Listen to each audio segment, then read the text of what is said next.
Specific pitch. We put a cow in the bag Hey, for Echo. welcome to the Doom City of Granitegard, our weekly live play fantasy adventure here on the Guardtower Presents.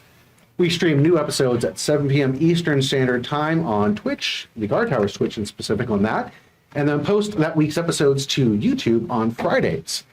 And if you like what we're doing and you want to help us grow, we would certainly appreciate if you give us a follow here on Twitch, like and subscribe on YouTube. It means just a couple seconds of your time, but a whole lot to us. It does help us grow in the algorithms. If you've already done so, we certainly do appreciate that more than you can possibly understand. And if you're interested in checking out all things that are the Doom City of Granitegard, you can pop over to our Linktree page. That's right. There you can find links to the Guardtower's YouTube and Twitch channels. You can find our Twitter, Instagram, Patreon, and most importantly, Discord. And Discord allows you to actually reach out and talk to the players and talk to everybody that's involved with the Doom City of Granitegard. We would love to hear from you. I'll keep you abreast of any contests or upcoming events that we have going on. I do believe that you can see it up on the screen. Yeah, it's in chat, actually. Down on the screen, yes. And Everyone's in the direction. Our chat monitor has dropped it on there. I'm pretty sure. And for those of you that might be listening without watching, that is linktr.ee/dcog. Which is okay. Again, that is linktr.ee/dcog.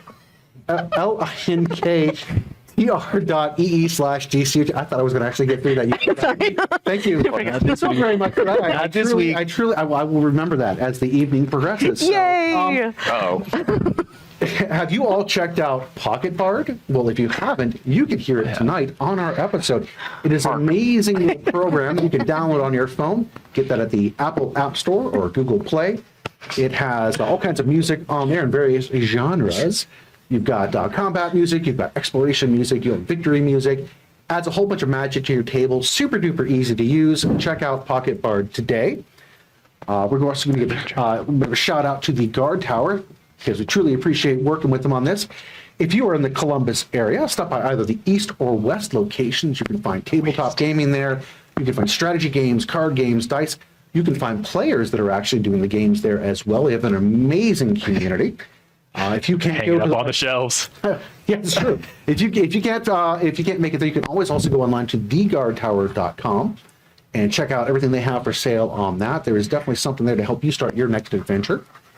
And also going to give a personal shout out this evening to my good friend Abdi over at the Office Max here in Hilliard. Every week, this kind young gentleman helps me figure out how to work the copy machines and stuff over there.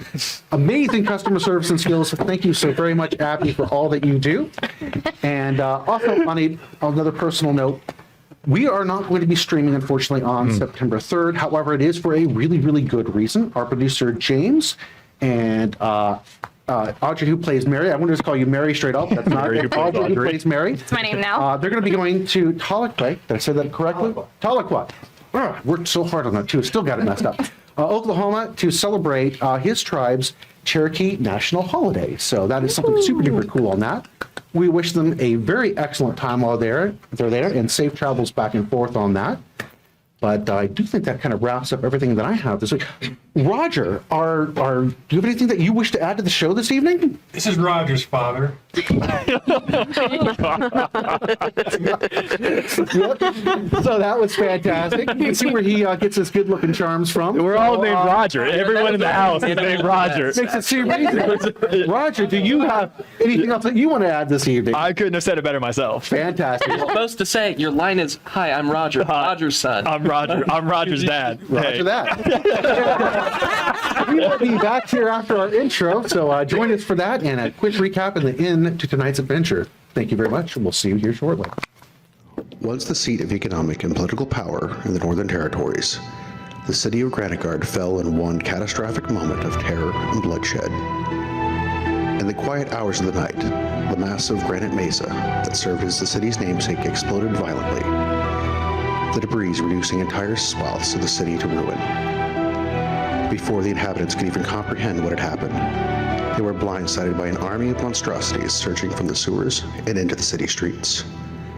The militia valiantly attempted to protect the fleeing citizens, but their efforts were futile against the overwhelming tide of bloodthirsty creatures. And in the midst of the chaos, the city gates slammed shut, turning Granitegard into a death trap for anyone that remained fortified walls that had been meant to protect them.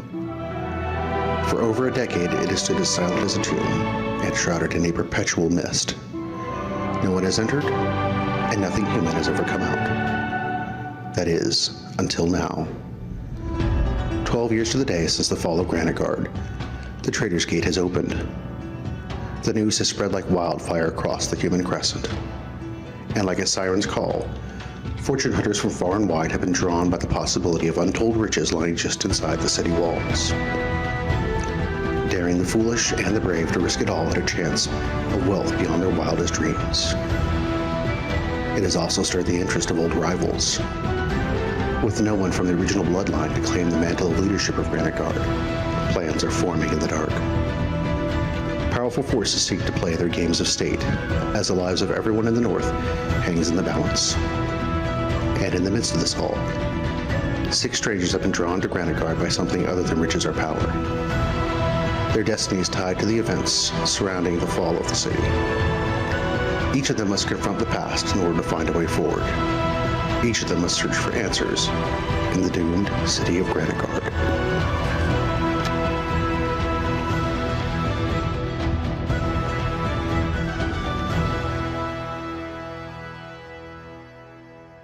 Get those all out of your system now. Oh, hey, and welcome back. Let's go into our recap here, and then again, we're going to jump into tonight's adventure on that. So, our party of adventurers have certainly experienced many dangers and incredible encounters as they've discovered that there are multiple factions, all with their own designs and desires here in the area of Granitegard. To start off, they faced off against goblins, which led them to a discovery of hidden elven ruins beneath the shambles, where they found a device called the Keystone. They also put an end to a battle that was seemingly brought to Newtown to cause havoc, just as a man calling himself King George arrived with an army to lay claim to Granitegard. The question is George really working to serve the people of Granitegard, or is he just a plant for the Concordance forces that are backing him?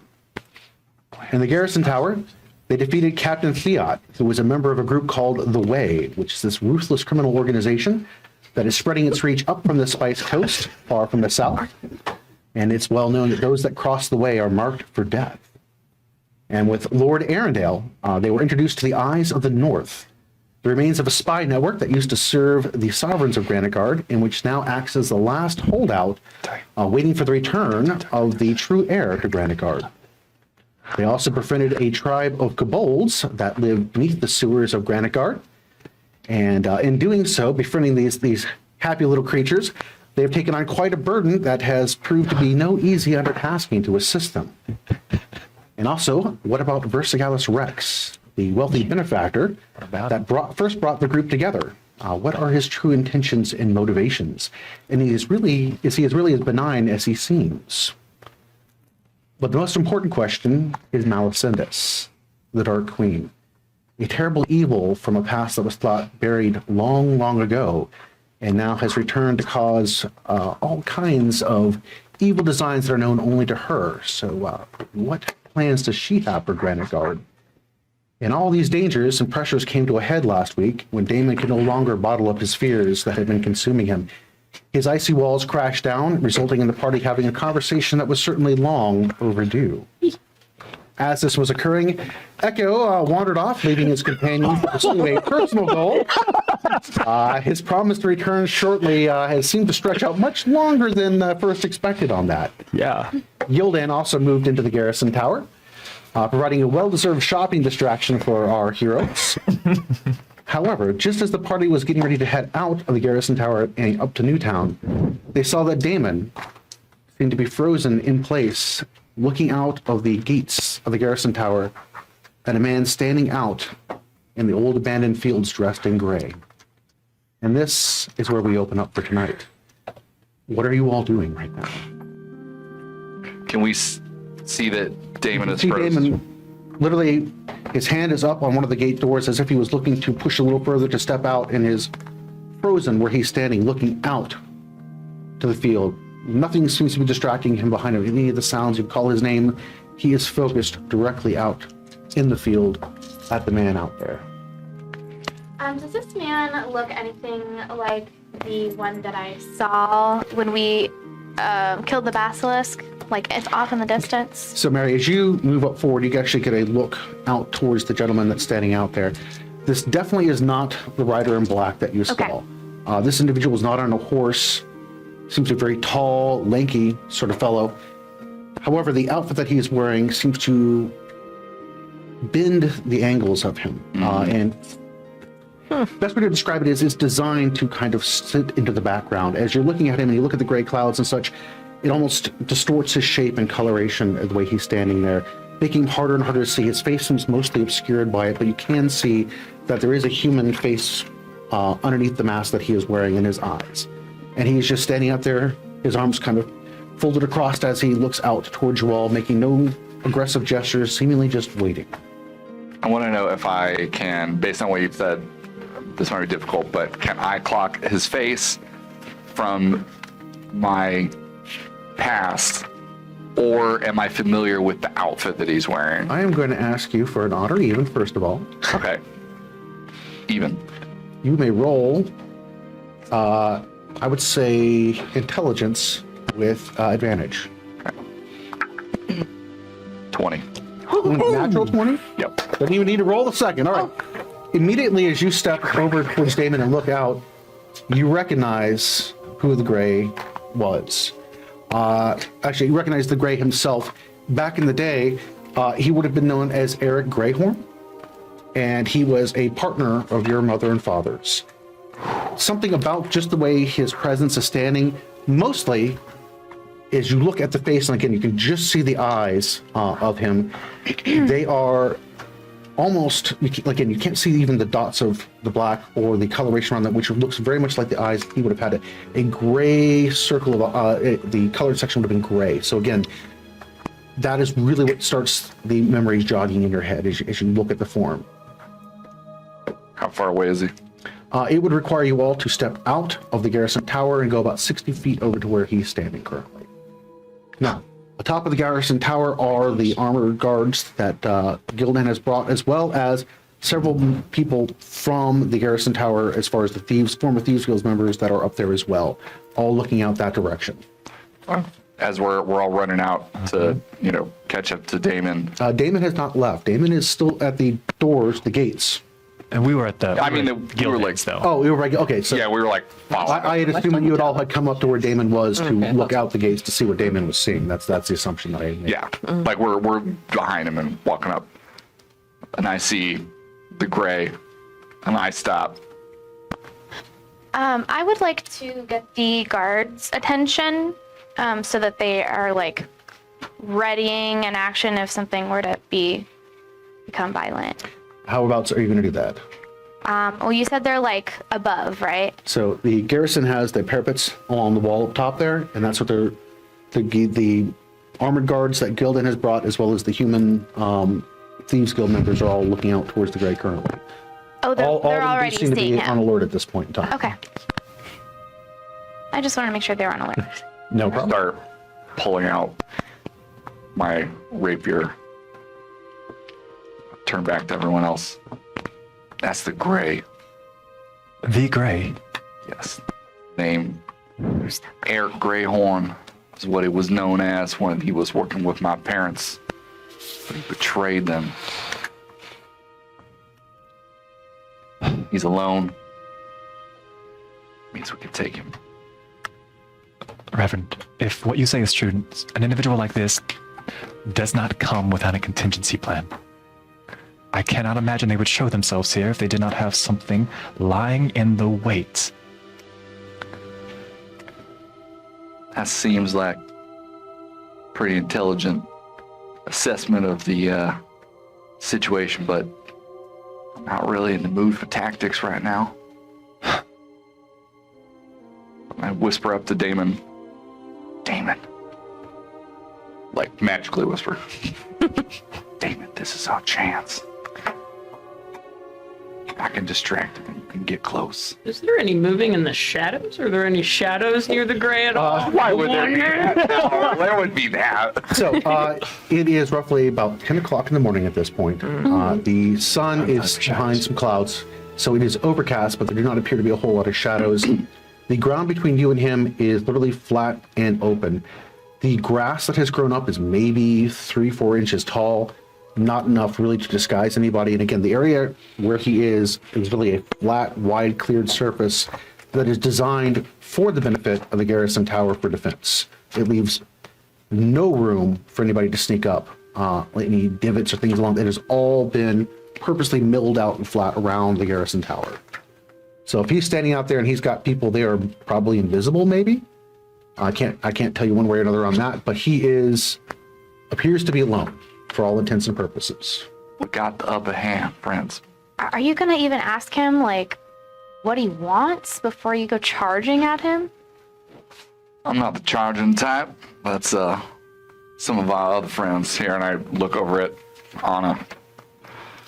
Oh, well, I'll parlay with him, but he ain't leaving here unless he has something very good to say. This is between the 2 or 3 of you. Would you like us to come out there with you for support? It's up to you. This is my fight. I think we've established that each of our fights are ours for now, and I would feel more comfortable being closer than 60 feet if you guys were going up there. It's oddly specific measurement. It's an oddly specific number, but Always been my favorite number. I see what you mean. All right, well, we'll go together then. So I start walking. I'm not waiting. Are you approaching with your blade out?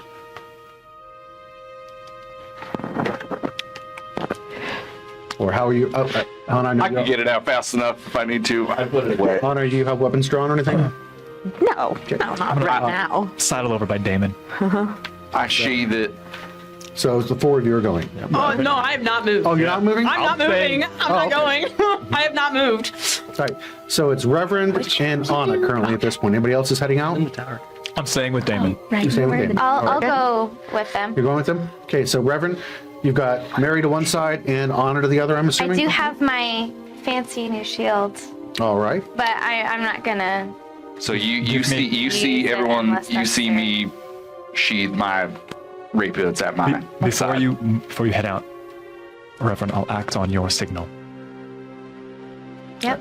So That's they the signal. I don't begin know. traversing the 60 feet between.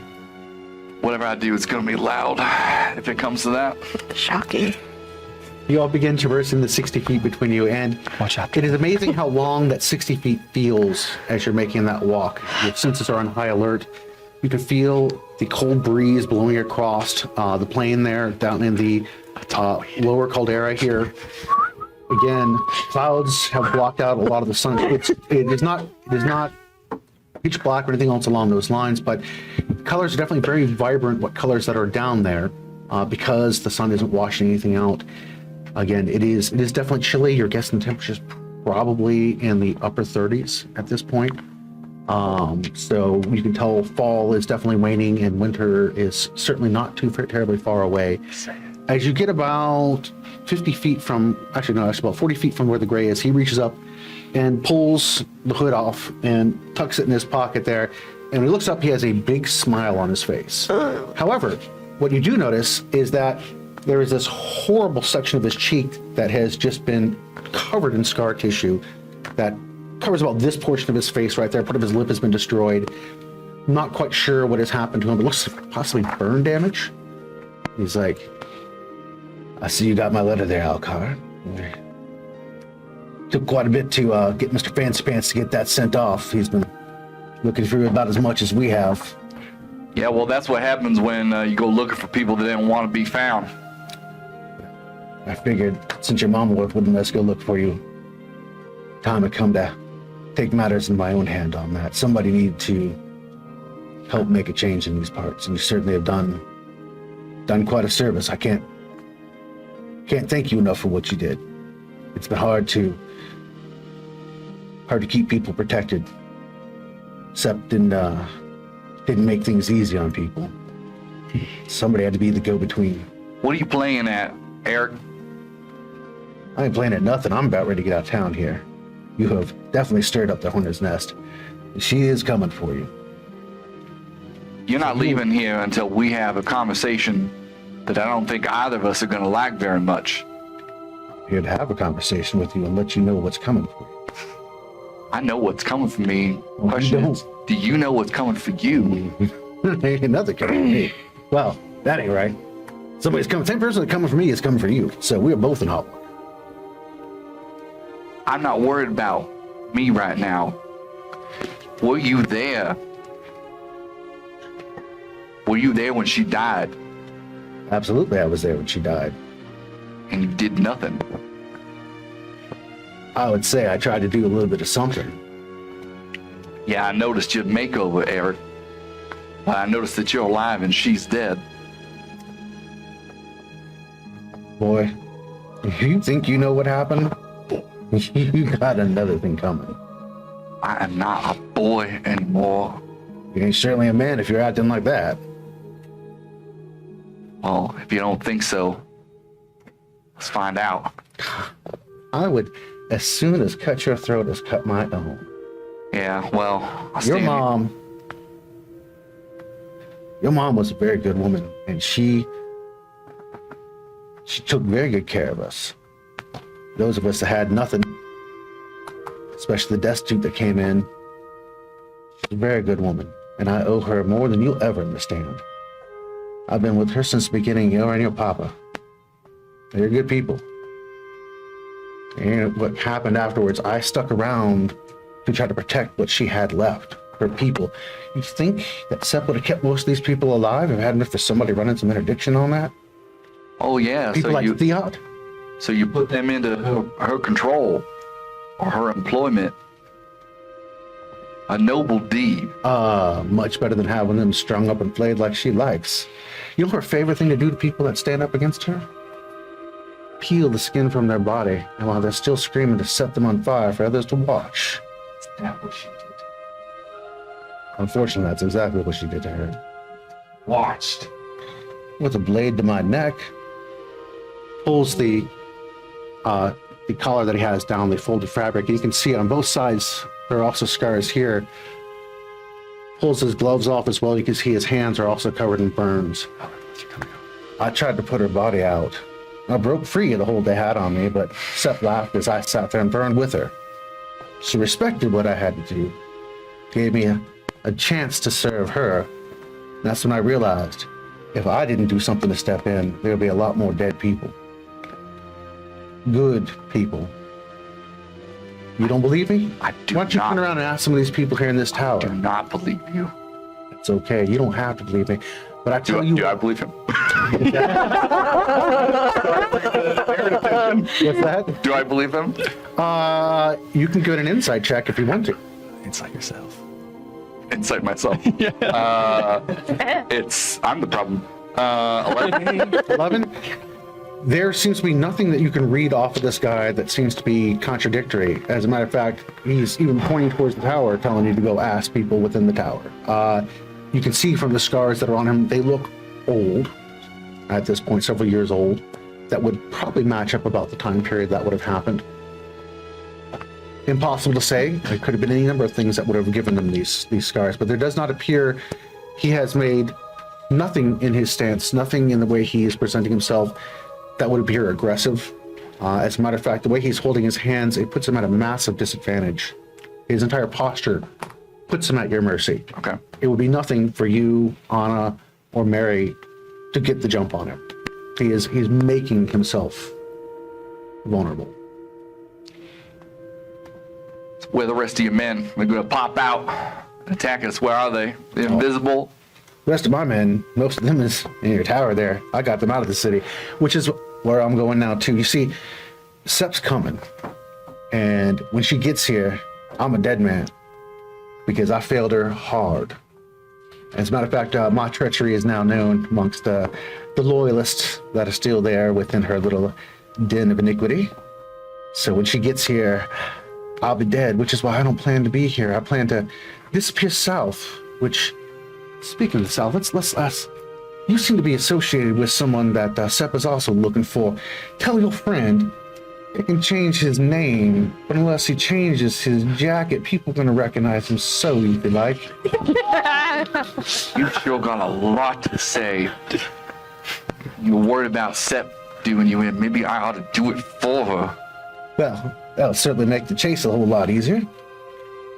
I'll tell you what, boy, and at this point he pulls open his breastplate. So he's wearing and exposes himself. He's like, right about here, second rib down. Slip right and easy there, right through the heart. Makes it nice and quick for me if you desire. Certainly beat being on the run for the rest of my life, because truthfully, I got confidence whether you're going to be able to take care of what's coming for you. You do know nothing about what I'm capable of, Eric. Maybe. We took Fiat out. That is true. You think Sep's coming for me? I'm coming for her. Well, that'd be an interesting change of events then. I go to... All right. You go. But I got something to say to you before you go. He steps point blank to you at this point. You can always kill him later. I don't have any weapons in my hand. Okay, good. I go to, you all saw me sheathe my rapier a moment ago. I go to shake his hand. All right, gentleman's agreement. You're going to leave. You're never going to come back. As you do that, Never he show your face around here. grabs your hand in an unexpected motion, pulls you tight in against him, and he leans into your ear. Is this it, David? Godspeed you. And the best of luck. And then he steps back away from you and literally turns around at this point and walks away. As he reached in, he feels a prick against the side of his neck. As I drop the illusion, my rapier has been at his neck. Doesn't change what he says and doesn't change his motion. I mean it. If you ever come back here again and I see you, this will be the last time I see you. Otherwise, I'm gonna put it right between the ribs like you showed me. Boy, if I did come for you, you wouldn't see me coming. But again, I would wish you the best. Honestly, I wish you the best. And if you do happen to get to sink that blade, pass along a little thanks for me to Sep for that. I do much appreciate that. I got enough to say to her. I think too I'll get good word for you. Thank you, sir. And he backs away, buttons up his outfit there, pulls his head mask on, begins to readjust that as he's walking away. And as you see, the further and further he gets, the more obscure his outline becomes, until he's about 40 feet away and seems to literally just step into the nothingness at that point. So I'm just shaking with rage, but if you look, there are tears streaming down, falling onto the dirt.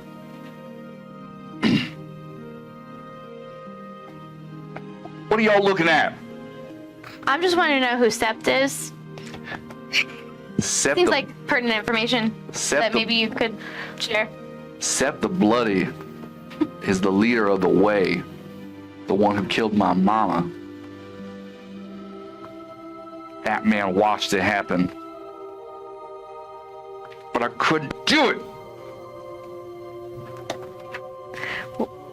I don't know if he was lying or not. He certainly. Oh, go. He seemed pretty honest to me. Yeah, he seems real honest. He was a real honest man all his life. No honor among thieves, then. They say there is, but depends on which thieves you're talking to. I don't know what to think anymore. The only thing I know that was true, what he said, was that she is coming for me. And coming for Damon too. But why? I don't know why she's coming for him. Me, I've now revealed myself to be the the heir to the Thieves Guild. She's already killed my mother. I've made enough noise around town, as many of you warned me against. So here we are. So she's coming for me, and she's coming for Damon. And if all the rest of you are standing next to us when that happens, she's coming for you too. And what problem does she have with the Thieves Guild? Why'd she kill your mom? The way is taken over. They've come from the south, going town by town. They kill anyone who gets in their way. Now the Thieves Guild, we was common crooks. Occasionally did some things that I'm not proud of my father doing. Highwayman, that's what got him killed, robbing people. But not like this. The way these murderers, you heard what they did to my mom. I gotta stop them. Well, we'll be here when you do. Yeah. You heard what he said they do. I don't want them to do that to you. I mean, we have been facing eldritch horrors, so I mean, frankly, some pedestrian torture does sound like just like a nice change of pace. I'm not saying that it's my preference, but I am, I share that perspective. To add a third emotion. Yeah. Now I start like laughing. Ana, you have a way with words. Thank you. What are the rest of you doing as they're having this conversation? You can see the gray has left, and it appears to be somewhat of an emotional situation up there. There's some tears, some chuckling going on. It's quite a mixed bag from where you all are standing, 60 feet away. Damon, this is very confusing for me to watch. What just transpired? How do I know? I'm not up there. To be honest, I assumed you had some insight into this individual, maybe more so than I. And it seemed like they just hugged.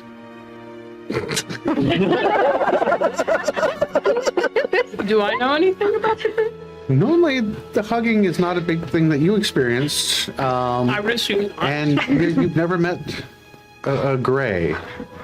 Hold on, writing in my notes. Damon has never been hugged. This explains a lot. Lore drop. I thought they were gonna kill each other. I'm gonna be honest. Oh, I was waiting for the Reverend to pull out his weapon. Technically, he did when the illusion dropped. Yeah, well, he was out the whole time, possibly. We don't know. Let's leave them to their moments. And I'll be back in a sec. But how are you doing, Damon?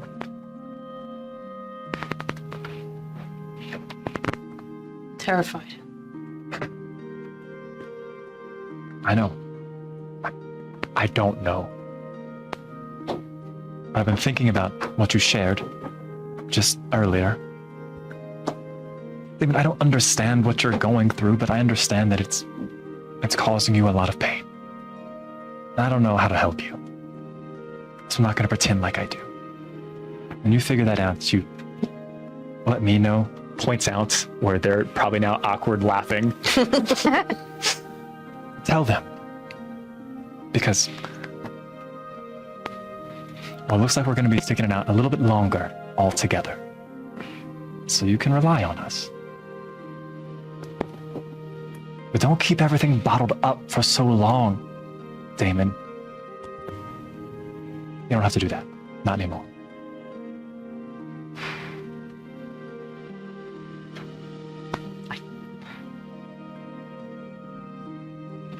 I've never had people that I could trust. So it's weird. I don't understand it.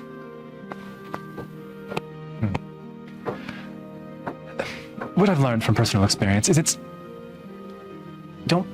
this is tough for me.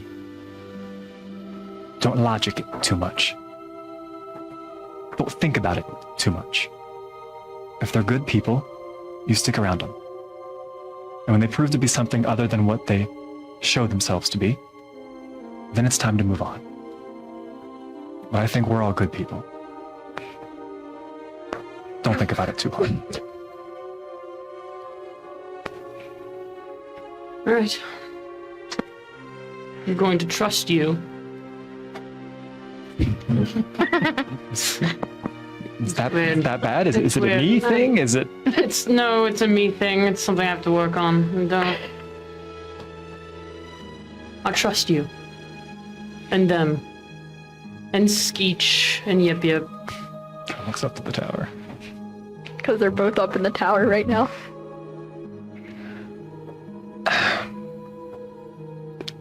It's a word of advice. Unwarranted advice, Damon. From what I know about Skeech, Skeech might be one to hold a small grudge. Was that a size reference? Or? Big grudge, small pot. Like the evilness level is very high. Take that as permission. Yip Yip hasn't been around us long enough to get to know any of us, really. But we know Skeech, and Skeech may need time. So, just passing that on. So Yip Yip, the whole time you were standing by the gate with these two, just kind of watching the conversation go on? I figured I had ran up near the end of the episode last time to give Okay. Skeech the bag of rats. That's right. Oh, that's right. Yeah, everyone forgot about that, but I ran up to go give Skeech the bag of rats last episode. 2 minutes later, Skeech and Yip Yip come back downstairs to join the rest of the party. That is now standing at the gate. See Skeech holding a bag of rats, smiling up to the point that he sees Damon. I'm not smiling. You're I was. sulking. It's okay. I like rats. When I see Skeech, From 130 yards away. It's just... oh no, are you walking up to us? As you approach the gate, he'll see you there. Hey, Skeech, how's it going? Yip Yip. You guys have come back to the gate itself. Wow. I guess. You look like a wreck, I'm assuming? Buddy. Oh, I look like a mess. Yeah. Yeah. Why are your eyes red? Damon was mean to everybody. This wasn't caused by Damon. Well, I mean, indirectly, I guess, in a way. I think I caused some of this too. It's all right. Anyway, Skeech, I got something for you. Is it more rats? What? I gave him the bag. Oh, yeah, that feels right. That you should have that.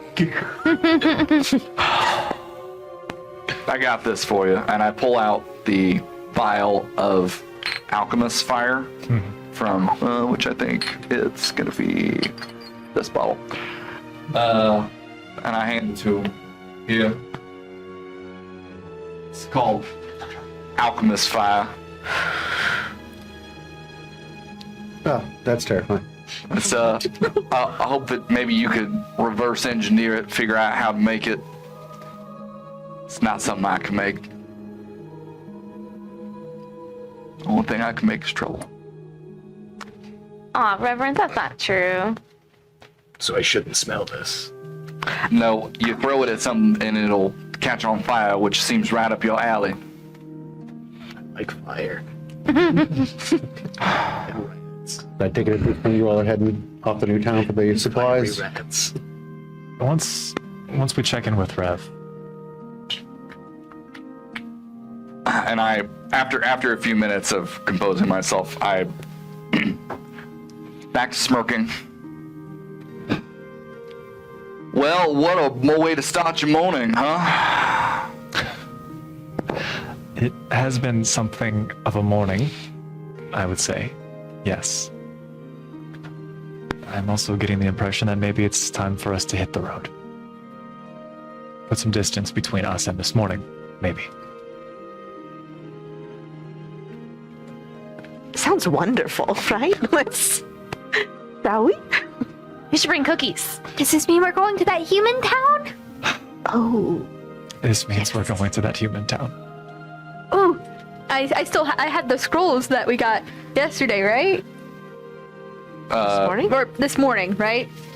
Yeah. The Yeah. I never got the piece of paper for them, but I'm assuming they're just pretty straightforward. I don't Does know. it look like it's going to rain today?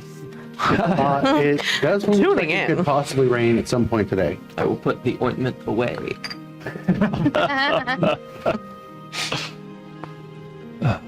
All right. So you tuck the ointment back into your bag there. All right. This is pretty I interesting. believe as you guys are getting ready to leave, you hear a bit of a noise coming from the front doors of the garrison tower. Wait, before you leave. And you see Eric and Abel, the two cooks, running out, and they're holding like a pan, each of them. And, Yes. and they run up, and as he runs the short one, he, does a little flourish, because now he's like dancing. He wants to. No. And the taller one is just like, as he's walking, just like rolling his eyes, just looking at him. They run up to you, and they're each holding a tray, and each tray has 3 cookies. And we would like these for you. See how you like them. And each of the cookies has a decoration. I'm going to roll performance to see how low no. Oh no. So they, they try. We try to make it look like you. A little bit of flourish. They look bad. So like, the Reverend is just like a little stick figure with a bow tie. Nailed it. Yes. Going on. It looks like I got caught in the fire. Oh, too soon.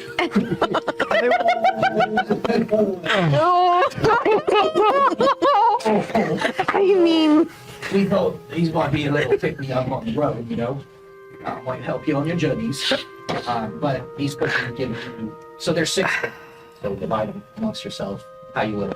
But each of them give you 3 temporary hit points. You can eat them as a bonus action, and they last for 8 hours. no. A lot of heart into these. Oh, protein. Then quite wonderful. Look. Thank you. No, that's just a cricket. Thank you. Oh, you're welcome. You're welcome. Well, Tall one goes, "You're a lot nicer than Fiat was. Last time I baked him cookies, he beat me off to death." What? He said, it's because the cookies were off baked. That's he beat me half to death. But at least he didn't kill me. Oh my God. Well, That's a low bar, honey. At that time, I thought Low bar. At that time, I thought that was pretty fair the way he explained it. But in hindsight, I kind of like you folks a lot better. So changing management is, sometimes a good thing. Well, we're a lot less dead than he is too, so Well, that's that's also true. My management is also good. We appreciate you keeping us around. We'll keep baking these for you as long as you will keep protecting us. Sounds great. sounds like a bargain. Pigeon. And Thank you. yeah, they both walk away and short. That's so Do they cute. think that we're only keeping them alive because of the cookies? Oh dear, maybe you should explain that. Oh, you were gone. I had to make a couple decisions, so I think. Skeech! What does that mean? Skeech? Well, people had a lot of questions, and I had to start making up answers. It's first rule of leadership, I think. Yeah. Yeah. We're gonna have to work on improvisation. You and me, Skeech. When you're spinning a yarn, sometimes you gotta. You need work? No, that's not what I meant. But Okay. Well, I mean, it was really just 5 minutes of a ghost telling me I was in charge, you all nodding, and then you left. Yeah. So I think He said it with such gusto. I think I did pretty well, honestly. you did. Yeah. It's running quite smoothly in there. You did great, Skeech. See, yeah, I know now. It's called context. In context, now everybody's happy. That's a recap of 10 episodes. Well, And he looks right at the fourth wall. And I just start. I just start laughing again as we're walking. So as you'll head out to head towards Newtown. We're going to switch gears over to Echo. So, Echo, as last evening when you were asleep, you had this most vivid dream that you can recall in quite a long time. There were several strange things that were occurring, points that happened with your friends, and then you shifted into a part of the dream where you were back with Alcar, back when you were a younger boy, maybe 13 or 14. It must have been very soon after you came to be with him. And you remember this training lesson that you had with him about markings for when hunters would go out into groups. They would oftentimes break apart to cover more ground and then leave trail markers and such, indicating where they were going. There was also an alphabet that you learned and some word symbols and things like that to help get a very short, concise note of what might be going on to leave for any of the rest of the hunters. And again, it's a very poignant moment because you can feel this longing for Alcar, and then you're not sure whether it is subconscious or not, but you begin feeling like you've missed something very obvious. There's something that was definitely right in front of you and you have not picked up on it, and it's so intense that it actually pulls you out of the dream. And as you wake up and you sit on the edge of your bed, there's that gnawing sensation that you've definitely missed something. And as you look down at Sky is looking up at you, and you both kind of nod at each other at the same time, and you stand up, look at all of your sleeping friends around the room, grab a piece of paper and leave this really highly detailed note. Going to go check something out. Don't follow. Be back shortly. And fold it up and leave that on your bed. That should tell them everything they need to know. Silently step out of the room over to several of the kobolds that happen to be awake and ask them if they can help you at the elevator. As they take you up, they're like, I probably need to leave a message for my friend. So you tell one of the young kobolds, I've got a message for you. Gotta go check something out. I'll be back shortly. Don't follow. And the young kobold kind of nods, like, yeah, you're sure he's got this. Out of the hive, you slip. As you step into the sewers, what you have noticed, first off, is that the water levels have receded within the sewers. Must be due to the fact that the cistern has been partially drained. Now, it has not gone down to the levels that it should be, but you're no longer on the walking areas on either side of the main drain, splashing through water. It is definitely dropped down maybe about a foot, maybe 2 feet total, depending on what area you're in, which has made more things visible on the sides of the walls and such. And as you begin moving around, you can see an area where the washout is the drain pulled some of the debris off the walls, and you actually spot 2 of Alcar's markings that seem to be directional markings as a way they must have been going through the sewer. But unfortunately, they do lead off into an area where you know you probably shouldn't be going without aid, and over to another area where they seem to be from that, again, seems to be without aid, but you kind of mark positional wise to where you came out of the sewers from the underground passage, where the cistern was and where the hive is for reference. And then into the passageway you go, all the way to the garrison tower. And when you come out, you enjoy a nice breakfast with the citizens of the garrison tower, find out what's going on, see that Gildan's here, stop in and say hello to him, leave a nice little message for Gildan, checking some things out, be back shortly, don't follow. Precise. Everybody should definitely be picking up on this. And out. Don't make a meeting out of an email. Exactly. So if only future stuff would learn how to reference that, that would be absolutely wonderful. So out in the lower plains of the Granitegard caldera you go, and over to the old Granitegard road that leads down from the switchbacks of the rampway and heads into the shambles, which then would lead up to the Trader's Gate. You spot something you missed. You see, again, one of Alcar's symbols.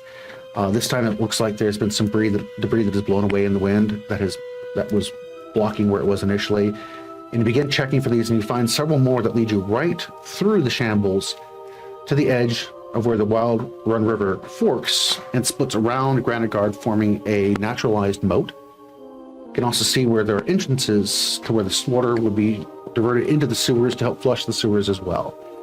And from the point where you are, you can see where another note has been left for you, carved into a rock. And this must be where they have entered into the river and tried to access via the sewers, you assume. But again, gauging where you are, this must have been where he came in, so you begin to backtrack the opposite direction. Up the rampways you go, heading past the burned out commune and over to the T intersection where the old Granitegard Road intersects the Traders Road, where there are several old abandoned homes. Obviously, they have been abandoned for quite some time. And rather than just bypass them at this point, you begin to kind of poke and prod into them. Now, most of these are completely collapsed. Walls caved in, ceilings caved in, of overgrowth of vines and plants. So basically nature has retaken most of it. But you do find, after you move away some vines on one of the interior walls, that there is a note from Algar there. And it reads, heading into the city, the spy master knows the way under the river. Crassalor is sure Malacindus is behind this. We killed her once, we must. But unfortunately, the rest of where the note is has crumbled away on the wall and is basically in dust on the ground from where the rest of it would have continued at this point. And as you begin wondering what this might have been, you hear this sound on the road out there, on the Traders Road, this voice. Oh, I can't know. Oh, it's so heavy. Sounds like a young boy's voice. Do I recognize it? As a matter of fact, yes, it's Pavis's voice. Pavis! I will exit the building and go see what he's doing. Okay. As you step out of the building, you can see Pavis has this oversized satchel bag on his back. It looks like it must have been like a wheat sack or something that he has lashed up on that, and he's dragging another bag as well. And as he turns to the motion, he sees you, he's like, Pavis, it's me. Hi, Echo. Hi. Hi. May I offer you a physical greeting of familiarity? No berries, right? I just high five him. Hey. No berries today. No poison. I don't. No poison berries, right? I'm not a I would never groundhog. feed you poison berries. But you said they might be last time. I was trying what the Reverend calls lying. Oh, he's good at that. He's very good. I'm working. I've been trying to learn how he does that as well too. It's very, very inspiring. Maybe don't. Oh. Okay. And as he adjusts one of the bags, you can see this doll fall out of the bag. Looks going to be a cheap rag doll that's been sewn together. And he stuffs it back in the bag. What are you carrying, Pavis? Oh my goodness. He's like, here, and he opens the bag up for you to look, and there's tons and tons of toys and stuff in this bag. He's like, well, King George has a festival going on, and, well, they're not guarding the prizes as well as they possibly should be. And I thought that it might be nice if I brought some of these back to the garrison tower, because there's a lot of kids in there now, and I thought that would be really cool. I got wooden swords and a wooden shield, and I got these toy soldiers, and I got this top looking and spin it around. Well, I'm not really good at spinning it, but yes, it works really nicely when there's like something flat and there's marbles in there. And I don't think the pies are going to do quite as well because I put them on the bottom to protect them, but I don't think that worked out as well. Kind of look at the bottom, you can see there's these purplish stains that must have been some filling for the pie that seems to be leaking through the bottom of the bag. Just a trail. Is there a trail of pie goo? Sky will find it. Fortunately, no, there's not a trail really of pie goo. Good. It's the dust is kind of caked on the bag. You're kind of just seeing the fresh stuff that's kind of leaking through at this point. Pavis, that seems like a very good idea. I think a lot of those people there need some comfort and reminders of your civilization. But What? are you concerned that maybe that this was for somebody else and they might be following you? Did you check for that? I paid really good attention to Damon, and I know nobody saw me. Even with all of this bag? Oh, I didn't take it all out in one shot. I would, sneak up and throw it over the top. Oh. Which probably is what pies aren't doing so well with. But hey, the rest of it seemed to be okay. Not much of it broke. And they have pretty good bakers anyway, so I don't think the pies will be a problem, but the children will appreciate this, so that's good for you, Pavis. Oh, good. Thank you. About this time, as they're having this conversation up the roadway, going down the old Granitegard Road, heading towards the Traders Road, which would lead you over to Newtown, you can see Echo and Sky and Pavis there with the large bags up the road. a good distance away from where you all are. Is that Santa Claus? Nah, Who is that? nah, he's too small. Tiny Santa. Not jolly enough. I'm a very good judge of jolliness. The question is, did Echo leave us to go hang out with Pavis? I mean, just based on this one tableau we have here, that's the only conclusion we can come to. I mean, maybe we're just not as good as free stuff. No, I have to have answers, and I start walking out. And I said, I have read 3 books, and he didn't believe me. Still on that. What the books? History of Granitegard, History of Granitegard 2, basic schoolboy stuff, and forget the third one at the moment. How do you get these little things to mean stuff in your head? It's like squigglies, and the more I look at them, they all start moving on the page. It takes a lot of time to learn, and the younger you are, the easier it is. So you're getting to the point where you might be too old to start learning, but so you should probably get on that. Okay, are we up to them now? Yeah, you all are walking in, and Pavis's face went from this big smile to this suddenly this concerned look like It's not too late, but The we're echo getting there. effect. Echo, are you talking about dead parents again? No. hey, He's brought toys for the children. Reverend, I lied. What? Big pun? Look, I snuck into the city, well, the town. I mean, it's not really a city, but it's kind of a city to me. It's all I really know. But look what I got. And he shows you what's in the bags. Pavis, did you steal those from other kids? No, I liberated them From who? Good. from the festival. What festival? Festival of King George. Oh, he stole them from King George? Well, no, you'd be killed if you went into his, in the great house. They'd kill you. Well, but he quick. paid for them. Somebody did. Yeah, probably some rich folk. Good job, Pavis. That's what I I knew said. it. There's a festival. Quite proud of you as well, Pavis. So what gives Echo? Where you been? Helping him play Santa Claus? I don't know who that is, but no.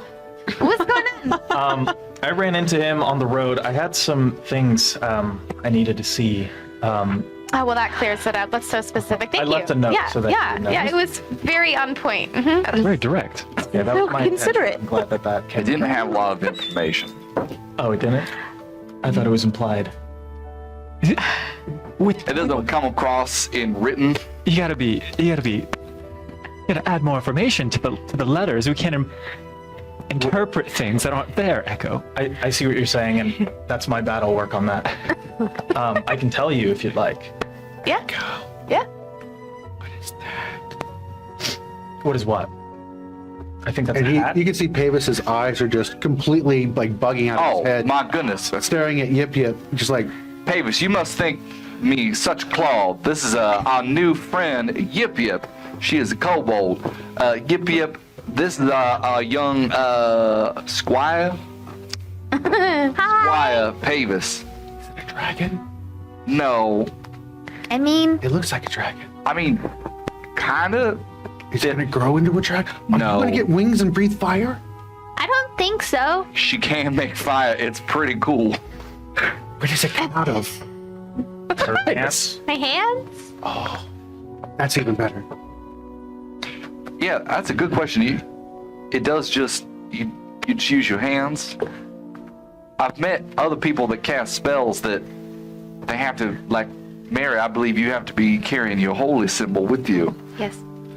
Of course, I carry my holy symbols, Of course. several of them with me. I have met people that were able to just cast their spells spontaneously from their hands. Is that what you can do? Yeah? Amazing. Is that weird? Well, everything I learned about you was more interesting. I'm gonna kit these back to the cat tower. Is that okay? Okay. Would you mind telling us anything else you know about this festival? Like who is There are invited? games. Not you. They've got like corn toss, and they've got ring the bell, and they've got there's food and there's drinks, and there's all kinds of people there. What is it celebrating? It's celebrating King George. Apparently, he's putting it on for the people. And I mean, Because they it's got to pay to play a Tuesday, lot of the games and things like that, but apparently there's all kinds of things going on. Pavis, let me continue your training here. Did you count how many guards and where they were? There were a lot. All right. On the right track. Great. What about anytime? special speeches? Any special show individuals are going to be coming on? And Oh, King George will be giving these, I believe, a presentation this afternoon, and there's supposed to be some favors or something he's passing out. Oh, interesting. And do you know where it's going to be held? It's on Fairgrounds. Okay, so the big center area. I'm sorry, you guys aren't really familiar with all of the town, but so, you know how it has the ring around where you walk, or if you ride a cart or horse, but most of us walk around the big ring in the center of town, where everything kind of connects to that. Well, they have the granary, and then there's the church on one side, and then you got the barracks, I think there's the aviaries over on the other side with the honeys and things. But in the big, Hey, Pavis, could you oh, make it go a little in the faster? center of that is the fairgrounds where we have, well, we never really actually had a fair out there, but they do a couple of nice hang-ins out there every now so often. Oh, yay! And once that where people we had a spend public time together? caning out there too. That was cool. Later. They did a caning and that. But never had a fair or a carnival. Yes, carnival is what they said. They came up from the south. So Yeah. Was there a clown? a circus What? Was there a clown? from the south. Yeah. Is it I cloud? might- He like looks up and Damon he's is- like the clouds, No, like Damon. like Damon. is a festival like a carnival? No, but they've got people that are throwing up things and they're catching them. And this lady is breathing fire. And there's a guy that can't feel any pain, and he lays on a bed of nails. And they have Politics. dogs that jump through flaming hoops and things like that. I mean, the dogs don't catch on fire, dangerous. but the hoops are on fire. Okay. Echo, do you think I'm a clown? Yes. All right. Is that a yes then? Clown does all the Like cool a stuff. carnival? Sometimes Wait, have you thought that he was Not a clown. have you thought that he was a clown this whole time? Well, when he revealed he worked in the carnival, I thought he must be a clown. What? You worked at the carnival? Yes. The powers of deduction are carnival? unparalleled. No, not this one. Okay. Thank you so much. Oh, go ahead. Well, go ahead. I was gonna ask what we all thought about this, but proceed.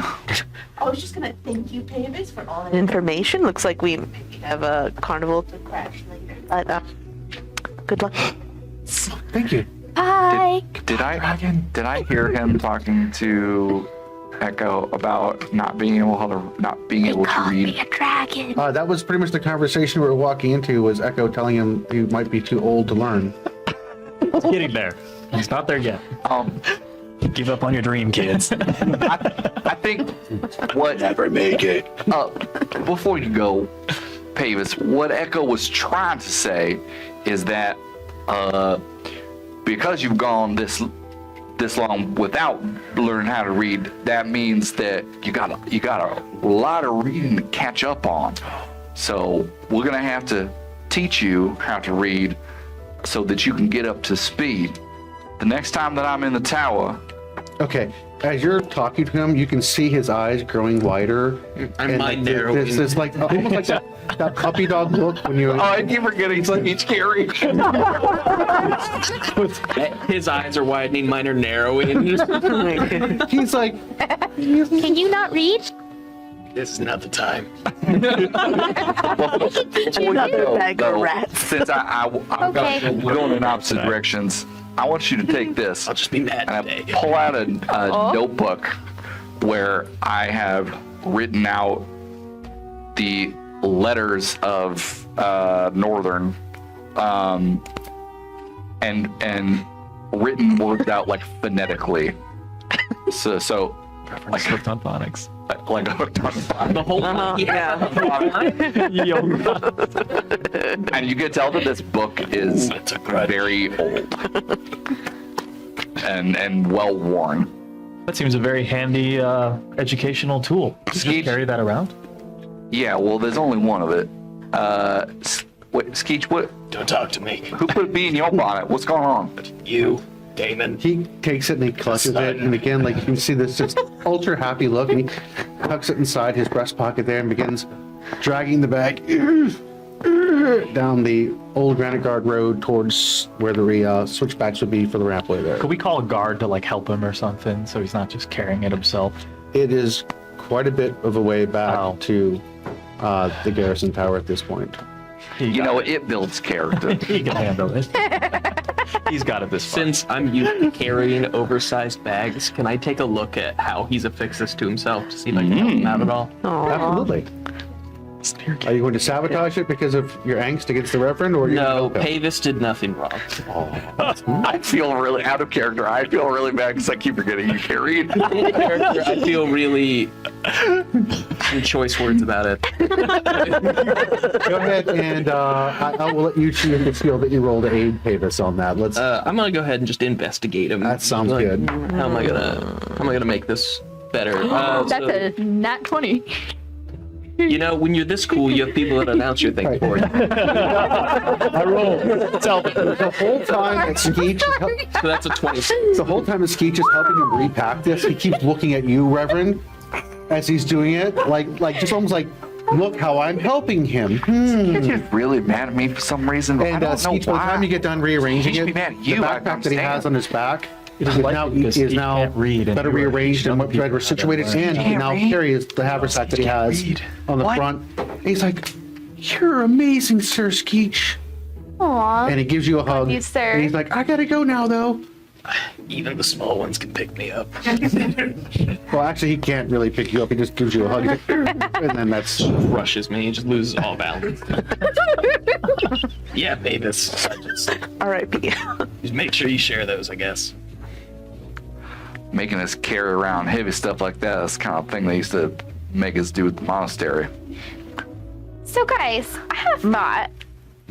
If there is this festival happening, it's going to gather a lot of people and distract them, right? And there's people looking for us. So it'll probably be a really opportune time for us to get into town and do our errands And without assassinate a being king. noticed. Without being Wait, no. That's not what Okay, you. we need Oh, to. sorry, we're not on the get same this- page. We're not in the same book. Oh. So Can we stop We need to talking start- about books?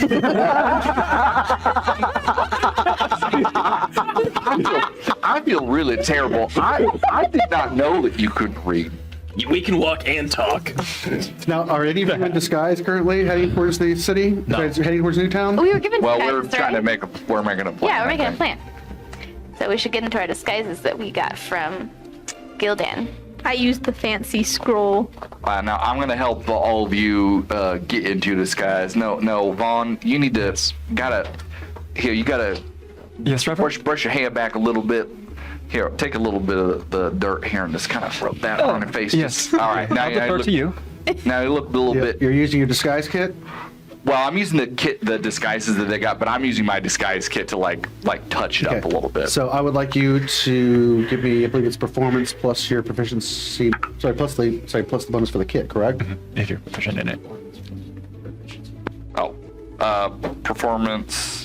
That is, I It's been can't a while count. since anybody's 16. used a kit for anything, I couldn't remember. I'm just rolling the you do- dirt over You do there. a real nice job actually helping everybody out, except for those that are obviously using the All right, magical devices. now, Mary, you got to make sure that you're gonna catch the sun's gonna catch the glint from your armor.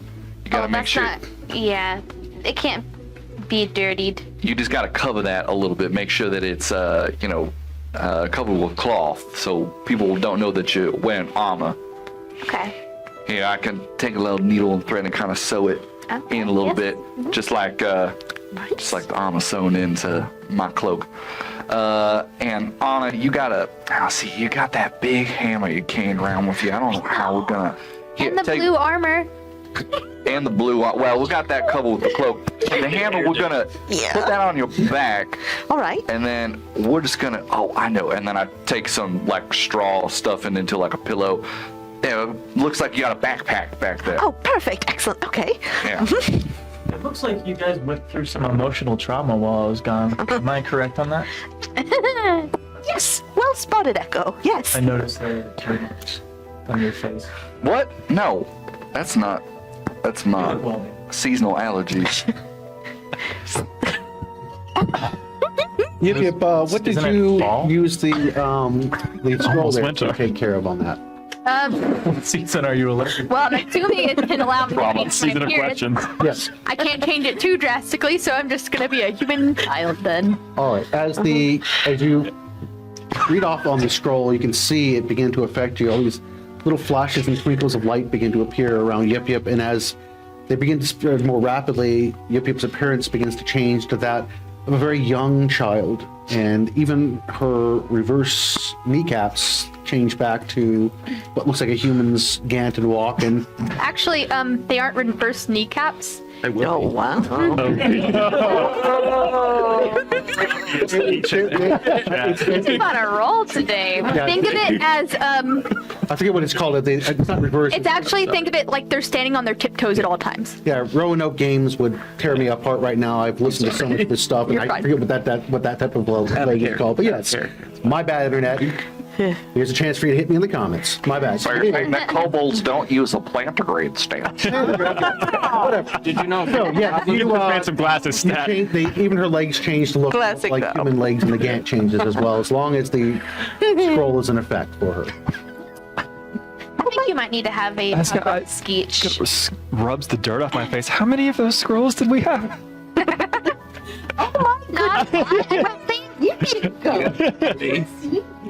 Just because you can do things with magic, take it from me. This is Sometimes weird. doing it the good old fashioned As way she's is like- just good. Less is more. Messing with like the hair, quote unquote, that she now has. Oh, you're not used to having that, are you? It feels weird. It looks weird. Yeah, I'll tell you what's even weirder. It grows longer, and eventually you gotta cut it off. It's like cutting off a part of you, and then, it falls on the floor. Sweep it up. Yeah, no, it's very chic. It's very fresh. Oh, sorry. For a moment, Ana was traumatized. There's that emotional trauma I was talking I about. think the weirdest thing is I can't see my tail anymore. Well, we can't see it, but it's still there, right? Like you could bump into things with it, right? No. And she's like waving her like hand around the back and everything. It's a temporary transformation. That Oh, she's- wow. Not an illusion. It feels really weird. I don't know what to do with things that aren't illusions. I know. I felt judgy. Buffy. As she's like messing with her This too. already very messy hair. Probably very short, but very messy. Well, yeah, the more you touch it, the more that's fine. I can help. Skeech, what are you doing for your disguise? I asked if there was another one of those. Oh, here. Thank you.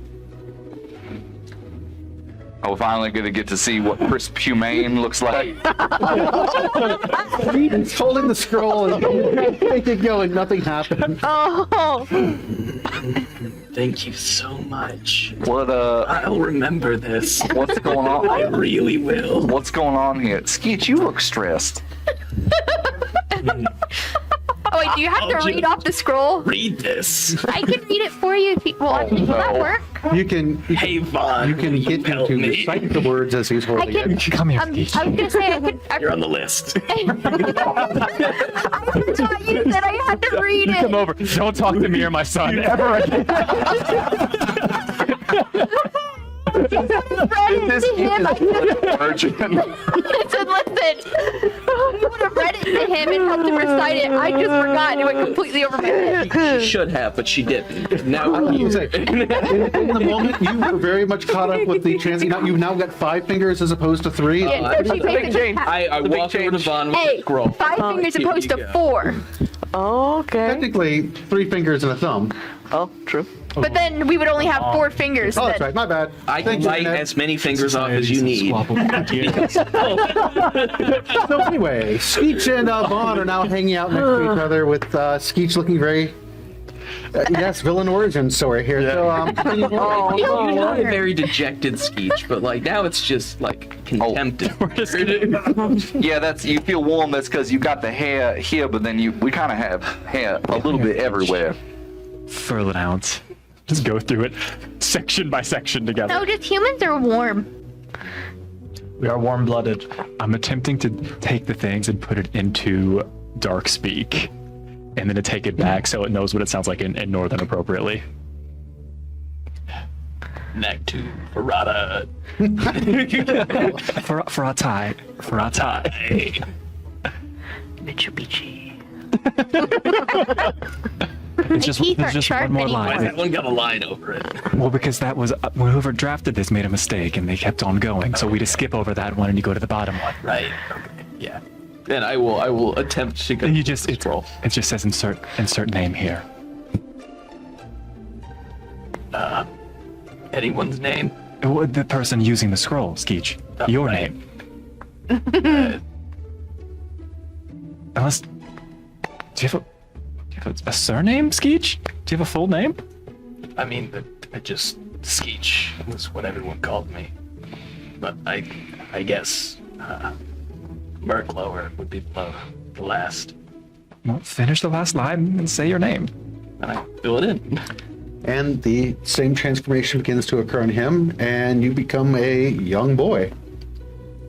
Looking, I was afraid it was going to be age tied, and I would be a just grown man, small.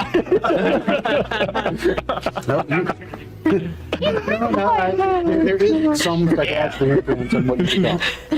So in this case, he appears to be a young child because that's what crisp human looked like.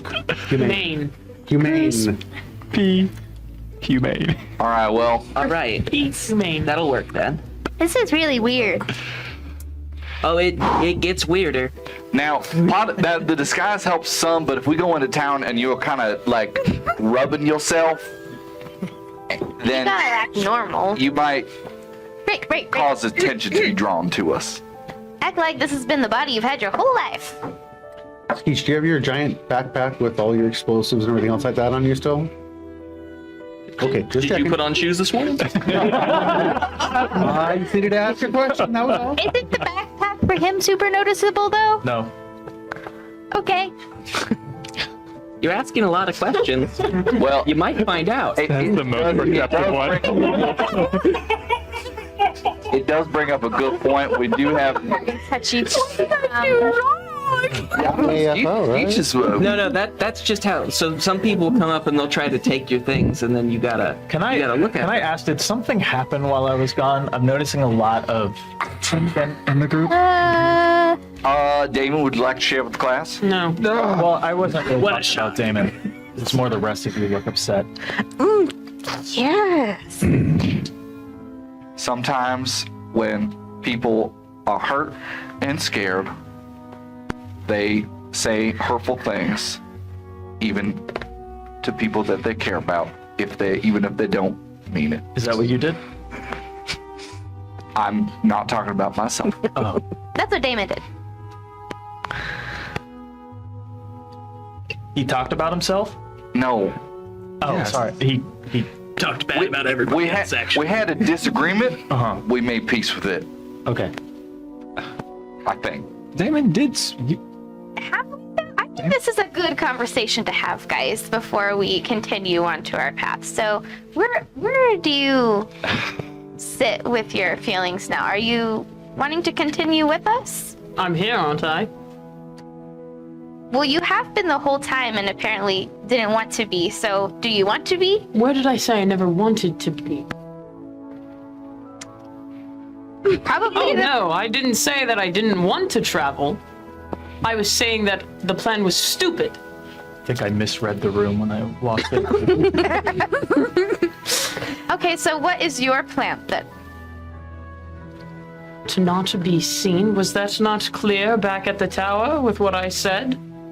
I feel like nothing you've said has been real clear because for the most part you don't say much of anything. So it's kind of hard to know what you're thinking. So Echo, Damon did say I was fun, and I just want that on the record, okay? So that's, but yes, Too fun. too fun. Yeah. Too, So, I mean, I am interested in clear communication. I'm here. Maybe if you think the plan is stupid, you should tell us what you would rather do. I already did. What aren't you understanding? I said that I don't think we should go into Granitegard, basically. But we have to go if that's... Forces are pushing us towards Granitegard. I'm going whether there's a group or not, so the more of us I mean, on board, the better. I have to go back anyways, so. I don't want to speak for you, Damon, but it feels like maybe we've taken for granted in the past that every single one of us, for some reason or other, has something pulling us there. And maybe we haven't asked you if that's the case for you. Maybe we're the ones pulling you there for no other reason. And if that's the case, I'm sorry. Can we just go? I don't feel like talking about this. Can we just go?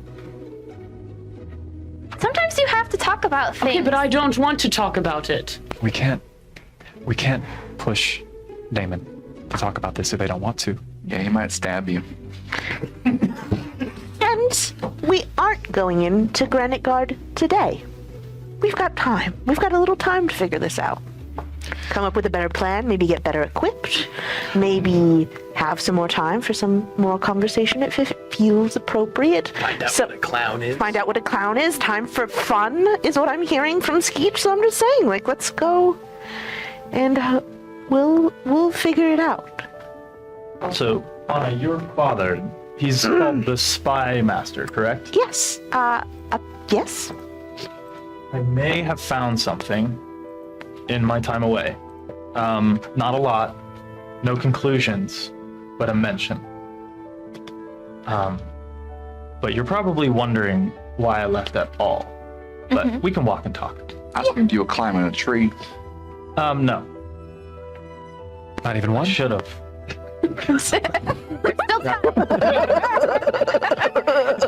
The day is yet young. I find that I was very tired after everything that happened, and that's usually nature's way of telling me that I need to sleep. So I did. Wise. For a long time. And, You woke up before all of us, Echo. well, I went to bed before all of you as well. Though, of course, my keen senses stayed awake, and I observed the room for a while. Oh, good. It was Twice strange. more. Yes. Canon.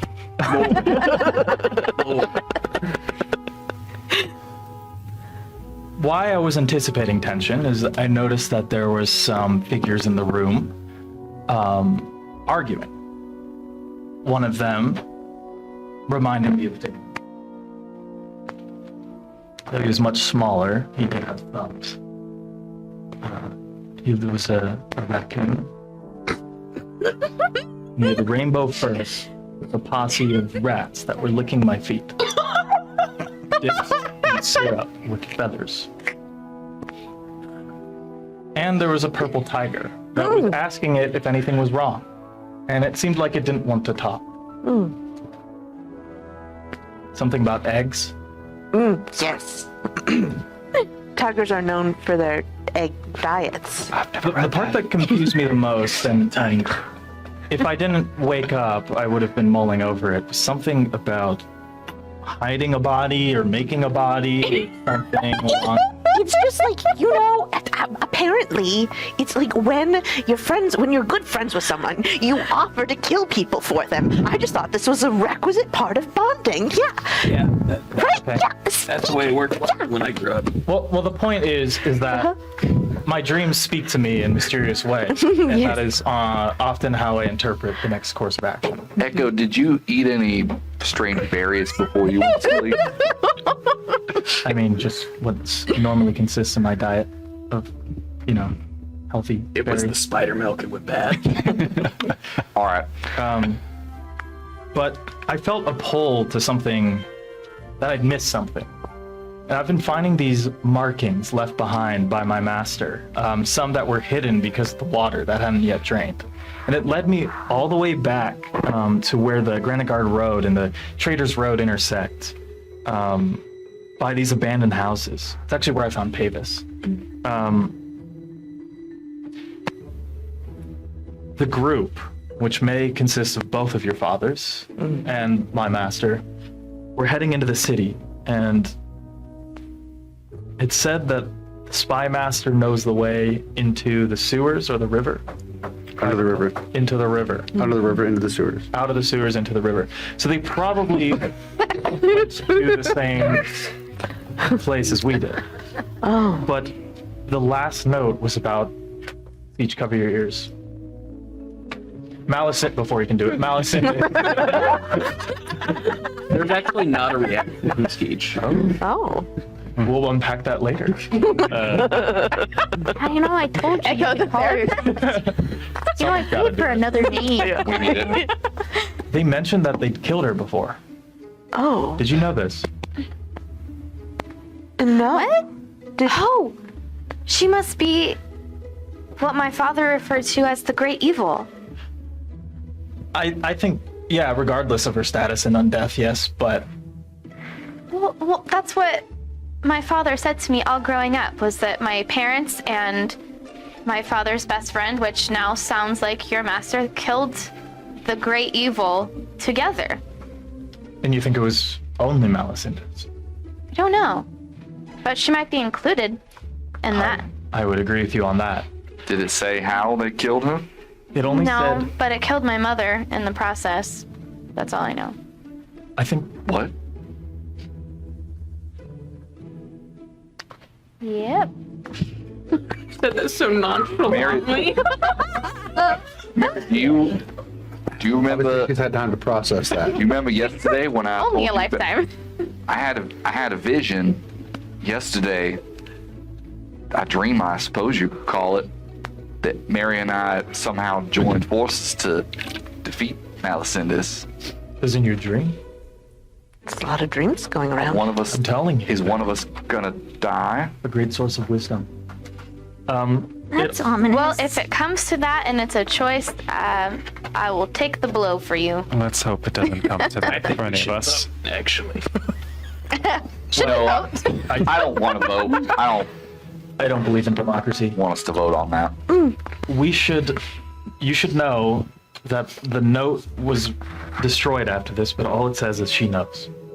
So, not that we need a reminder, but whatever we're doing, I don't know. But we should assume from here on out that whatever moves we make, she is one step ahead of us. And proceed with the utmost caution, because she does not follow the same rules as us. And it took maybe the three most powerful people I've ever heard of to defeat her. And if they can't do it, we're gonna have to be at our best. We need to find them.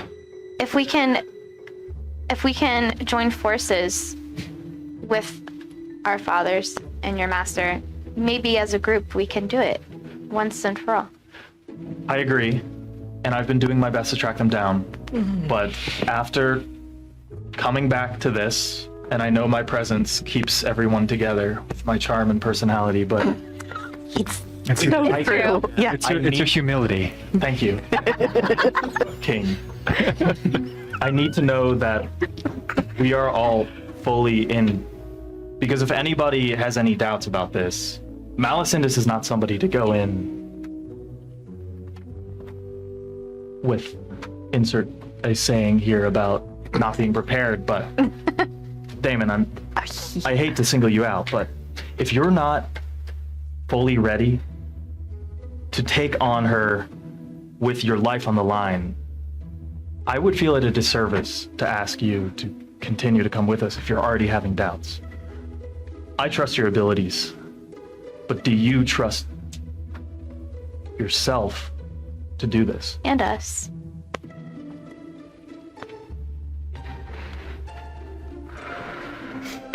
Feel singled out anyway. Yeah, you said not to single them out, but then that's kind of what you did. Yeah, and I apologize, but it's for your safety. And for ours. I have nothing else to do, so it's fine. That works. I take it at this point you all are heading into the gates. Yep. Let's All go. right. We're going to take a break here, everybody. So assured. Come back and join us to see what chaos they visit upon Newtown when we return. Verbal binding agreement. Everyone look over there! Nobody sees anything on there because the magic of television. Oh, that is fantastic. What are you talking about? Yes. He was dipping in the fountain. Fantastic. So, our party has decided to proceed along to Newtown. So, as you approach the earthen road that leads through to the gates of Newtown, freshly plastered posters declare on the walls declare the arrival of King George's festival. You can see that there are notes that say, "Come and see the festival of King George," and there's some jugglers on there. There's some other ones that seem to have food and games. Are we? You guys feel that? Oh, don't worry, it's a level 1. We've been hit by a proton torpedo. All right. Excuse us with our technical difficulties. We'll restart that real quick.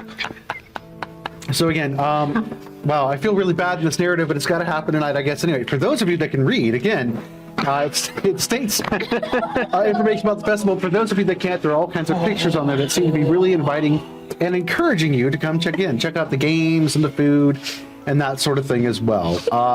There is a lot more traffic here at the gates themselves. A lot of foot traffic. You can see crowds of people that are obviously arriving from the surrounding countryside. They're lining up at the gates to get in. But what you also notice is that the typical guards, Roland and Emmett, are not there. And there are a multitude of Concordant soldiers that seem to be very much officialized as far as they are letting people in. They're barking the orders to them as well, about not having weapons at the festival, about, punishments for crimes, things along those lines, but also encouraging them to have a very nice day while you're in town, courtesy of King George. And what you also see up at the front there, checking in some of the wagons, is the taxman. And he does look quite a bit more scowly and hunched over at this point. And as he's checking people in, he's got a clipboard and seems to be looking and talking to people as he's doing things. And right now you all are probably about 100 or so feet away from the gate. What are you doing right now? Well, as we've been walking into town, I have used shapeshift to disguise myself as not a noble person, but relatively respectably dressed townsperson. What about your face? Any changes to that? It's a different person's face. I was just checking to see if you still looked as pretty as a Reverend or you were changing. I look equally pretty, but a different person. All right, just making sure on that. Do we have any more of those disguises, or should I just stealth in? I thought he put costumes on everybody. Well, we bought some from. Oh, okay. Oh, did we buy one for Echo? Nope. Oh. Well, Did you buy one for Damon? I didn't buy anything. Why I got I guess we stealthing in. Well, the thing is, You could just take off that coat and then nobody would recognize. See, the thing is, offer that we was very Swap upset jackets. with you. No. It was worth a try. Maybe just turn inside out. Well, for you, I can help. Come here, and then I'm just gonna use my disguise kit and I'm gonna gussy you up here a little bit here. 100 feet from the gates, you're going to gussy him up right Now, there? as we've been walking, I'm sure Oh, okay. we I was just realized double that checking. they No, weren't like, in disguise. on the way Damon, over. you're on your own. Oh. It looked like a noble. No. No. You can retain your natural musk. Actually, right now he smells very much like dog drool. Like I said, his natural musk. Or I think like a dire wolf drool, but Damon, do you have anything that you No. could change into? I do have this cloth, but it might draw more attention. It's fine. I'll just sneak in. It's fine. Okay. I can't disguise you if you won't take your coat off. It's fine. Just sneak in. Oh, so here we are at the gates as I had described What could go before. wrong? Are you all moving to enter? Well, I am going to give him the blessing of Reverend. Sorry, I pushed you more than Get out there. Here's my blessing. Be healed. Again, you're approaching the gates. Let's see, who is at the lead? I think Echo should be, because you found all those signs, right? Yep. I'll join you up there. Okay. All three of us? All right. As we've been You're going probably along, near the front, all excited. as we've been going along, you might have noticed that I've been pulling out some of my potion bottles and drinking out of them. Yeah, whatever the opposite side of those two is. Reverend? Oh no, this one. Grain alcohol? Let's see what this one does. This one's my discombobulation potion. It makes people fight their enemies or fight their friends or something. I don't know what's supposed to do. Is that Huh? Oh, for me to drink it? Yeah, it's fine. All right, so Echoes, your passive perception does very well, and you notice that on the clipboard of the taxman is this sketch of the Reverend Goodberries. And as the taxman is talking to people, checking out their wagons, he is showing them the sketch and apparently asking them questions. People shaking their head like, no. Anna, we know that guy. No, we don't. It's a devastatingly handsome man. Now wait, why is he waving it around? Is it this his personal vendetta against me, or Doesn't matter, we just need to get by. does that dude? Why is he allowed to King George now? Probably. He was an unsavory figure. He collects money for King George, doesn't he? At this point, this has been like the third run-in with this man. I mean, could we just kill him? Let's circle back. Let's circle back to that. Let's table that for now. Yeah. I'll put it. It's not him. Yeah. All right, so moving forward, you all get up to the gates, and as you're passing through with the crowd, Damon, I'm gonna just make my way into the crowd and disappear. go ahead and give me your stealth on that, please. 28. What's that? 28. That would probably do it. You don't actually technically disappear, but what you do is you slip into the zones and cones of where the vision is blocked, basically, as the guards are looking on. There are 10 guards up here at this gate, and you slip your way in next to people, and then a slight shift and turn in that way as you just pass and blend through the crowd. As a matter of fact, the rest of you know where Damon is and still lose him like one of those shell games that goes on. And it's not until you all are on the other side of the gate that you see Damon slowing just enough in the crowd for you to catch up to him. That's good. Yeah. Made it. Great. And as you proceed down the main walkway to the circlet that comes around, you are in front of where, again, the Greason's office is here. You have the Great House. The barracks are just off to the left-hand side of that. If you go down the right way, that would take you towards near where the Erindale estate is, where the Concordance estates as well are, also by Rose's Bakery, that direction. You have to your left, which would take you directly over to the fairgrounds. Oh, actually, in a way to get over to the fairgrounds, as well as towards the Red Valerian Inn. Most of the crowd seems to be coming through here and heading towards the fairgrounds themselves. From where you're standing, you can smell in the air the scents of various foods that are wafting your directions. You can smell like meats, and there's some sweet odors as well in the air. You can hear laughter and sounds. But on top of that, what you can also hear is music going on over by where the fairgrounds must be. You could hear that there are flutes and there are lutes playing, as well as some tambourines and some drums. Lots and lots of sounds of laughter, and some barkers obviously calling for games or some other things. You could just barely make them out from where you are at this point in time. Well, I know there's plenty that we're hoping to accomplish while we're here in town, but it might seem a little bit selfish, but if we want to get the lay of the land and see what's transpired since last time we were here, I wouldn't mind maybe if we stopped over by the bakery for a bite to eat first. Might be a good... see what's been happening since we were here last. Yeah, all right. Yes. Okay.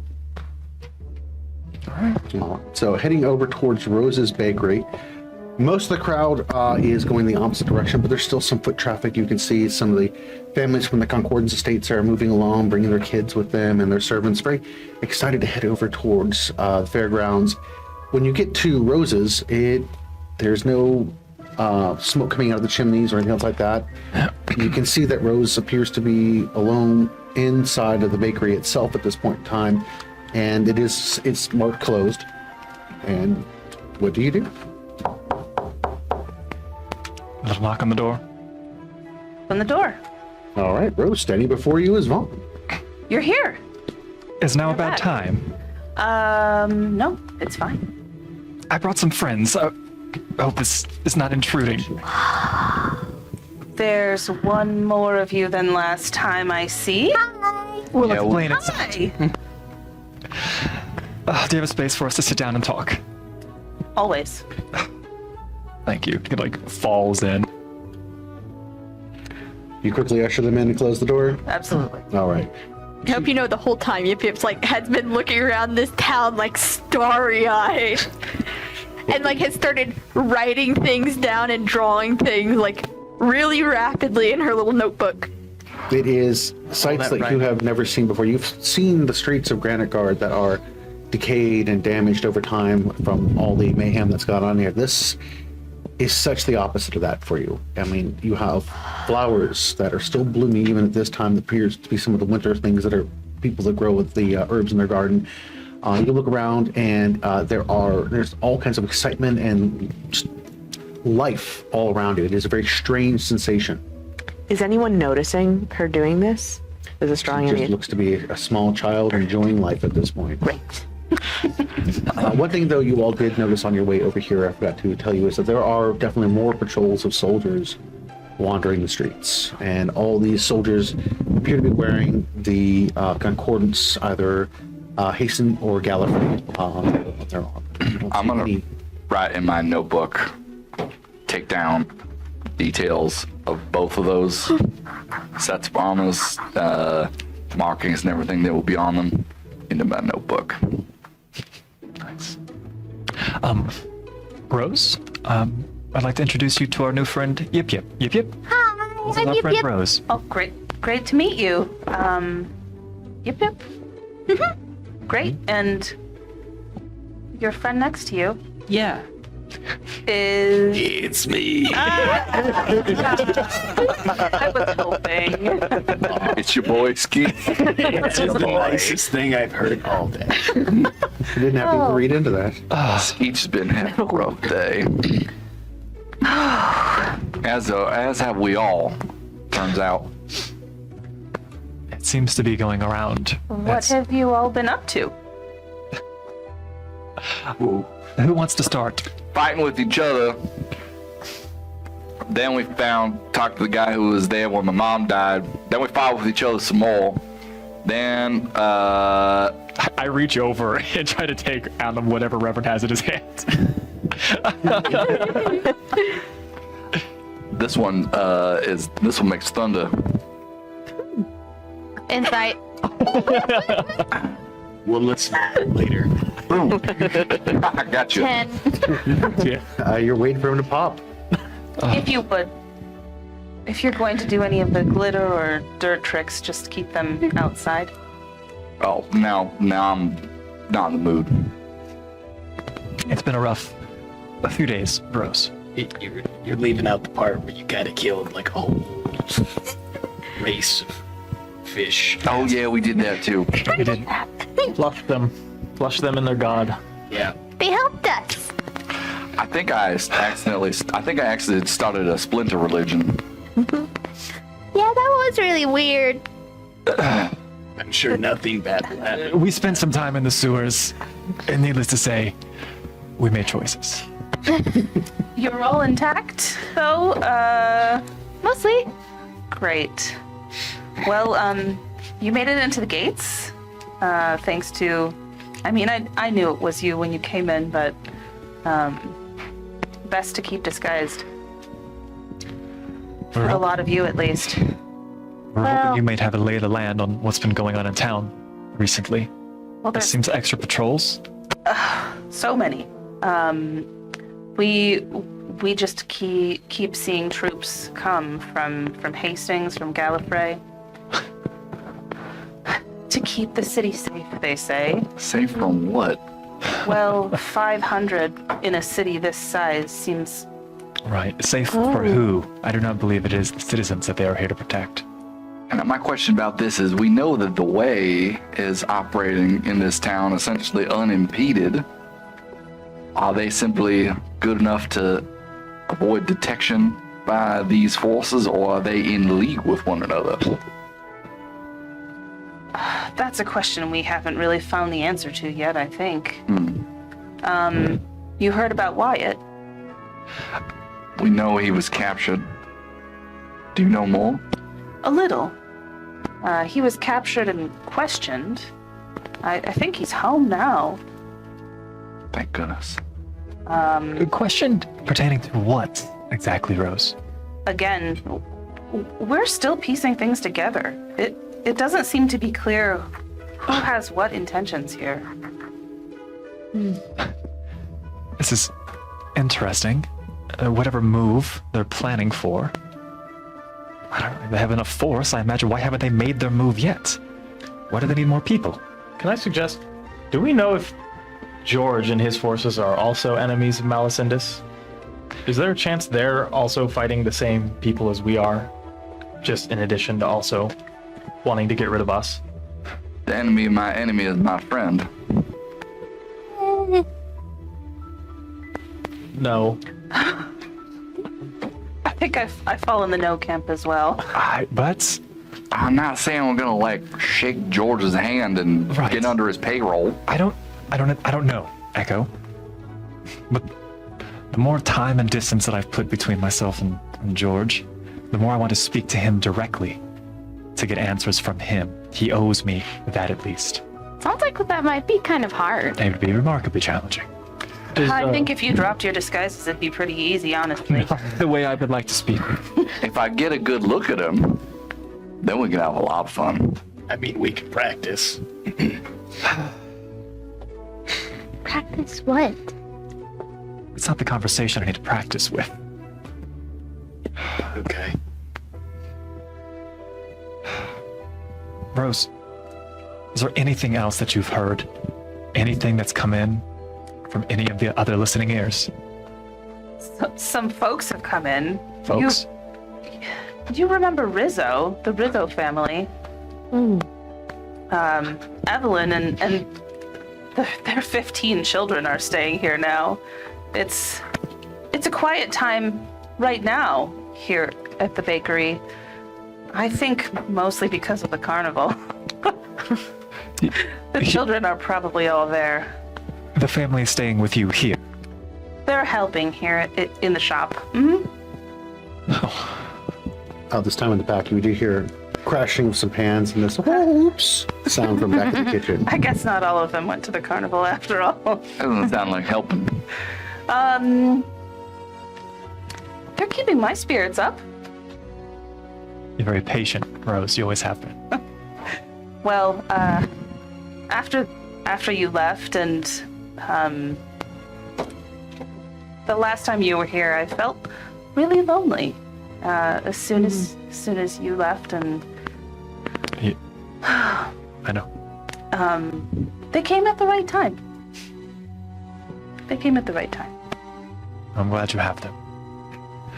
We're seemingly gallivanting through the sewers and who knows where else next. So we can't be here. I'm glad they can't be here for you.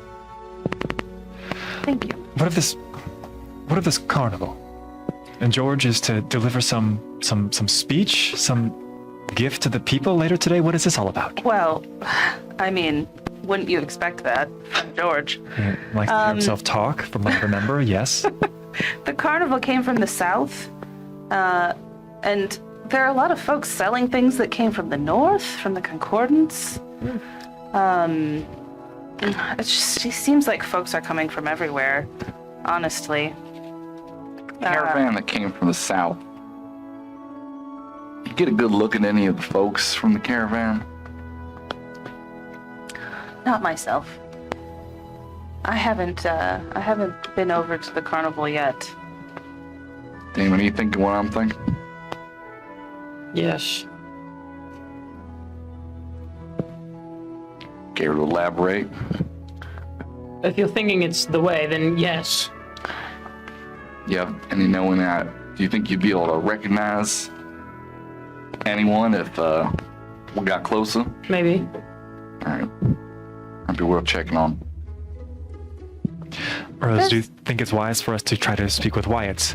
Or is the house being watched? Whew. I was just gonna say, my property's being watched.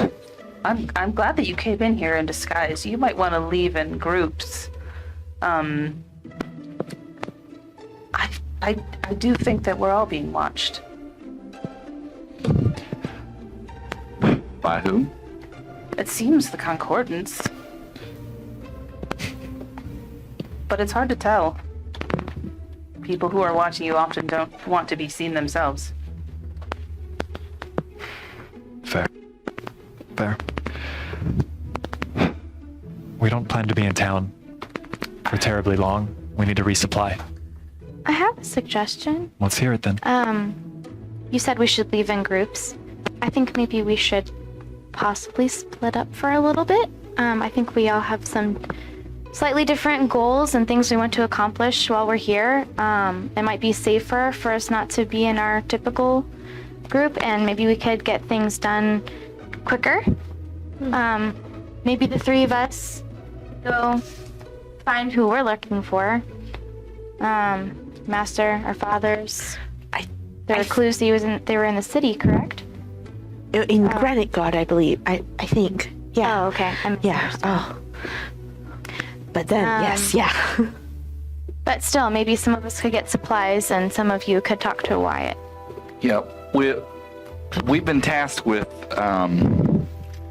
we're trying to set up a bit of a supply chain, as it were, from the town here, through our garrison tower, into the sewers, to some new friends that we've met, allies, if you will. Sewer friends.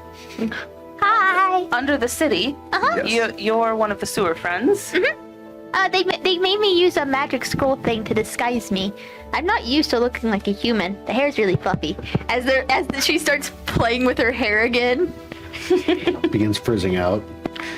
This is now don't panic or cause any alarm.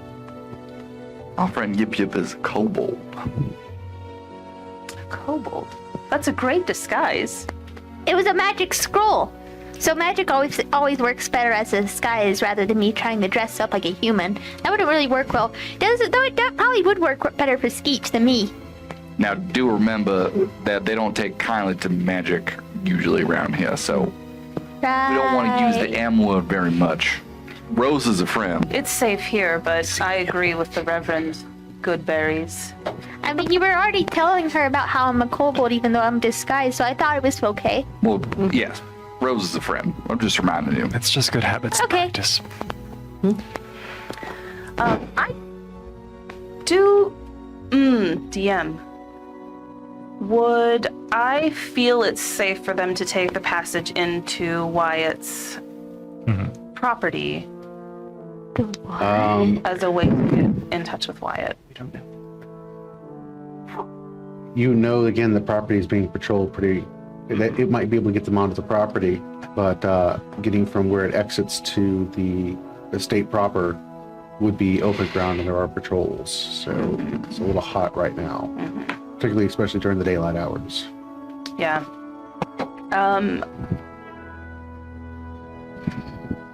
I think that if any of you were to see Wyatt, you would need to use the utmost care, stealth, I got an idea. whatever trickery you might have to be able to get there under the cover of the dark, maybe? Trickery is my middle name. Is it? I'm pretty sure we have been on the record for it to be caution. No, that's I thought it was kind of something else the last what time. kind of a middle name is that? I got an idea. How many middle names do you have? This will.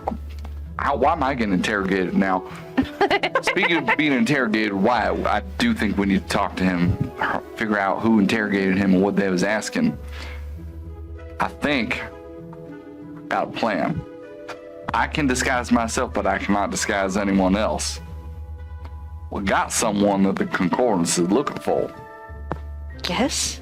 I could disguise myself as one of the soldiers. You would be my captive. Oh, that could work. It could work. It also could go spectacularly wrong, but I'm willing to try to see why it's okay. I mean, I think that would get you a one-way ticket to the Great House, where you might find George. But You I'm think not. he's at Wyatt's house? No. Oh. No. The other great house. The Great House. Fun. Not Yes. Wyatt's Great House. Oh, I understand. It is pretty great. Make one of you invisible. It's possible. Still's not without its own risk, though. Yip. I guess another question is, isn't your friend Lord Wyatt, man? Isn't he always like got all those kids running around? The yes. runners. Yeah. I'm just gonna look at Yip. What? I, of course, can also offer my ability to stealth us there, pass with little to no trace while we approach. Minimal trace. Minimal trace. To get from A to B. But The trace levels, fluctuating. Depends on the environment. It does. We're in an urban setting now. Well, all right. So it sounds like the choices are: we trying to go? Are we trying? Some of us trying to go talk to Wyatt. Some of us trying to rustle up supplies. But we're all trying to go to one place at the same time. I thought we were going to get supplies. We will not leave this city without having supplies for you and your people. There. Then I think because I know that Wyatt was good to the rest of you, but this really seems like I know. Ana and I is something that we have to do. I don't think I could. I don't think my conscience would be able to bear it if we were here and left again after the last time. So, Ana, what do you think? I know that we're hearing that he's safe, but I would feel easier seeing it. And I think that it would be really good to know what he was interrogated about. A wisdom check, by the way, on. Okay, great. And actually, you can do it as well. Oh, I'm very wise, so that'll be good. Yeah, me too. Me too. Is this a saving throw, perhaps? You can use your bonuses on it. Great. Okay. Oh, that's awesome. 10. Oh my God. I just rolled a natural 1. Oh, wow. Fantastic. Your head implodes. Yeah. Oh, please. Head empty. Okay, it's fine. We're fine. We're chill. Thank you. You think you remember from back when you were kids a possible side entrance to the estate that may or may not still be there? It's been quite a few years. You'd ever checked that? No. You don't. You're like, oh no, wait a second. No, you're basically really convinced it was on the other side from what he thinks it's on. You know, when I was a kid, Wyatt and I, sometimes when I figured there was a side entrance to the house, we would sneak in and get cookies and things like that from the pantry. Right by the stable, right? Yeah, the stable's where they usually played. His father was nice to me, but still, for most of the people around the house, boy like me, they didn't really want me in the house very much, so we usually played by the stables. But, we found out, I suppose that's where I cut my teeth sneaking around. Might be still there. They might have renovated it.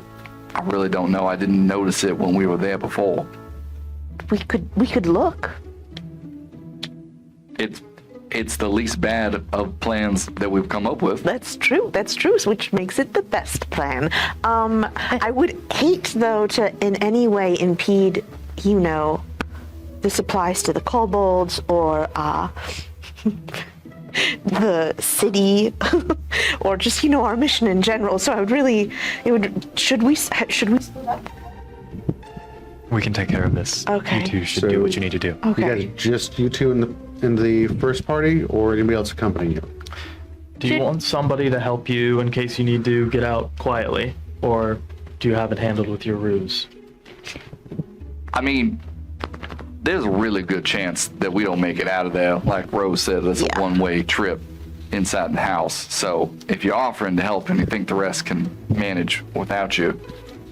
I don't like sending 2 of the 8 of us into a place with probably the most guards, or the most eyes on it at least. Oh, it's really, truly a bad idea, but and while I Ana can level a building with her hammer, I still think, if someone sneaks up behind her. And you hear a voice, and I'm just doing like a ventriloquist, like throwing my voice next to Echo. And the Reverend's pretty formidable too. Oh, thank you. I thought you said there were no patrons today, Rose. So, standing in the door frame is, you would recognize her, is a middle-aged woman whose eyes are quite wide, holding a tray of tea and some sugar cubes on it. She's looking over at you. She's like, I didn't know you had company. It appears to be the woman who was getting evicted a while back. Oh. She's like, should I not be listening to plans of mischief and... Indeed. I think you heard nothing, but you can set the tea down. Okay. Hi. Hi. She sets the tea down in front of you, and she's like, did you say you were going into the city, miss? She's looking over at Mary. Oh, good. Why do you ask? Well, I mean, there was a while back, my husband, Franklin, went into the city. We were in financial straits with the House Hasten, and they were going to foreclose on our property, and he went in with some friends to. They were very sure they could find a score. They said in the city. What's a score? And they've not returned. So if you're going into the city, do you think you could keep an eye out for my husband? Yes. He's What a does he look dashing like? man. Well, he never wanted to part with his chef's hat. He said it was always his favorite thing to wear. But I thought it was ridiculous taking that into the city. But he still brought it anyway. And his best kitchen knives and some leathers that he had. He's just, he's a little taller than myself. I would say that he's not as quite muscular as some of the young fellows here in your group, but good for his age, and just a very thin, curling mustache that he had, and if you could find him, I mean, Franklin Rizzo. Tell me his name again. Franklin. Franklin. Sure. I will keep an eye out. Thank you. And I'll go back. When you're ready for tea, Rose, let me know. I'm sorry. Just fine, Evelyn. Thank you. She goes back into the kitchen. She seemed nice. Indeed. Very nice. Very capable. The Rizzo family ran a catering business. Quite successful. What's catering? We'll get to that later. Okay. If you guys are going off, I'm gonna start reaching into the bag. I guess you should take one of these, maybe. Oh, thank you, Skeech. Oh, this would be really good. Very much appreciated.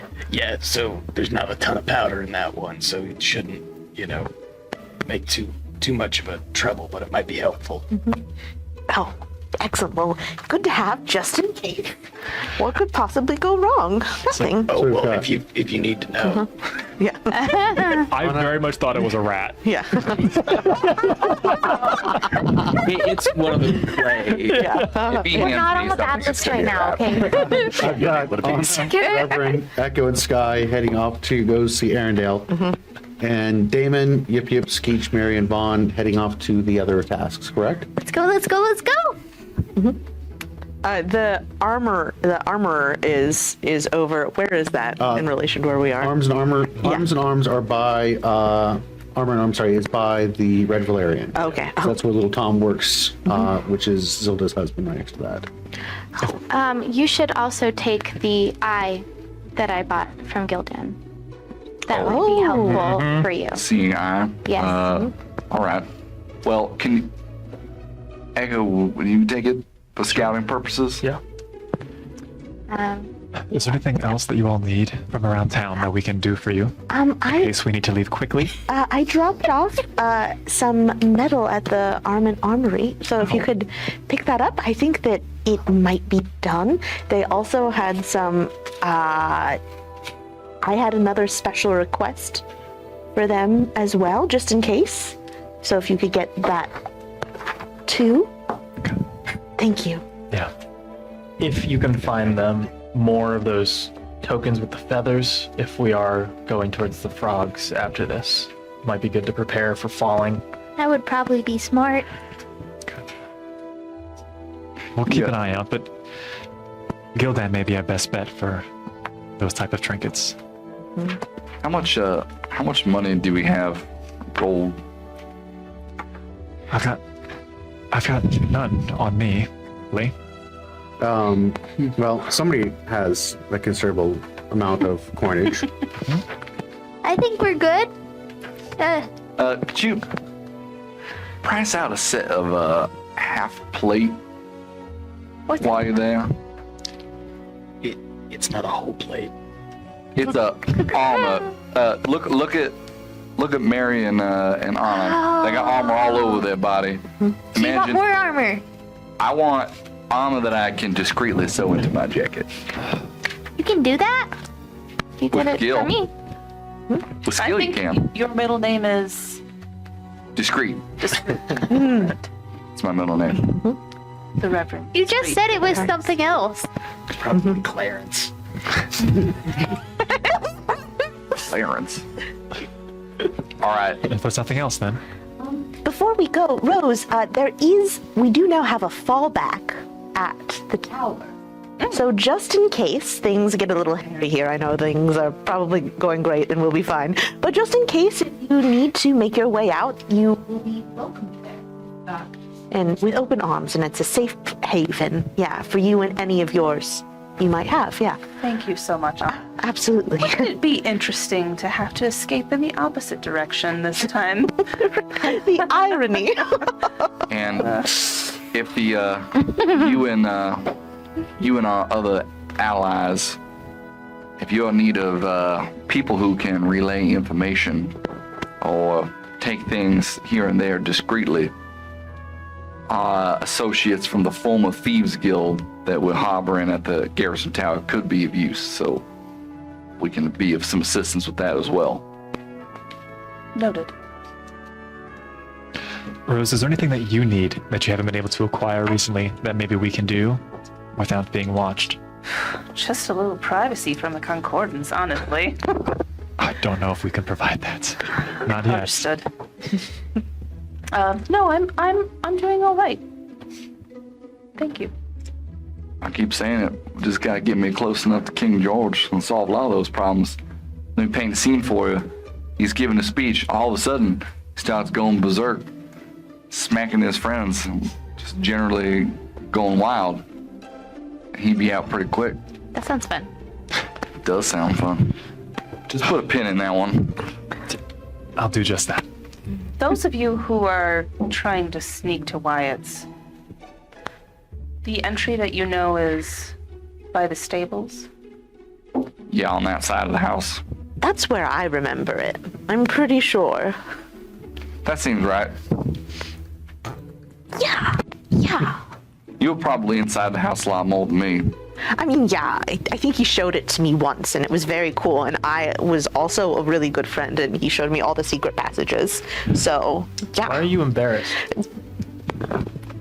Great question, Echo. I, too, don't see that there is a reason I should be, because I was also a very good friend of Wyatt's, yeah. And Well, there's no reason to be insecure. if those of you who are heading to Wyatt's want to hang back for just a moment after the others leave, I might have something to show you.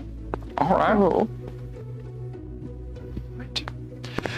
Well, where would you all like to meet? I do not think it wise for us to come back to your establishment. Rose. I think under disguise, maybe a new set of disguises each time. That's a lot of magic. I'll have to buy more. supplies for my disguise kit, run out of makeup and sewing needles and whatnot. You'll probably find some at the carnival.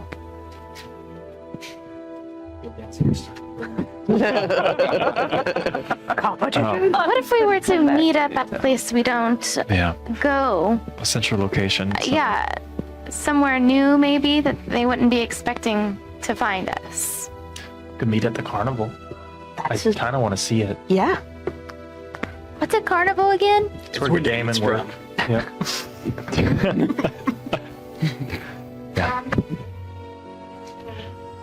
That doesn't sound that much of a fun place then. But It sounds really bad. there's a lot of people there, I imagine. Easier to blend. That's true. I think just about everyone's there. Yes, but How will we should- find each other? We should scope it out that it's not the way first. All right. Well, we have our plans then. I mean, we can just look for the jacket, and then you'll find us. I did think it odd that you came in not very disguised. He didn't Found want to my way disguise. in. His disguise is staying hidden. Sometimes that's the best way to do it.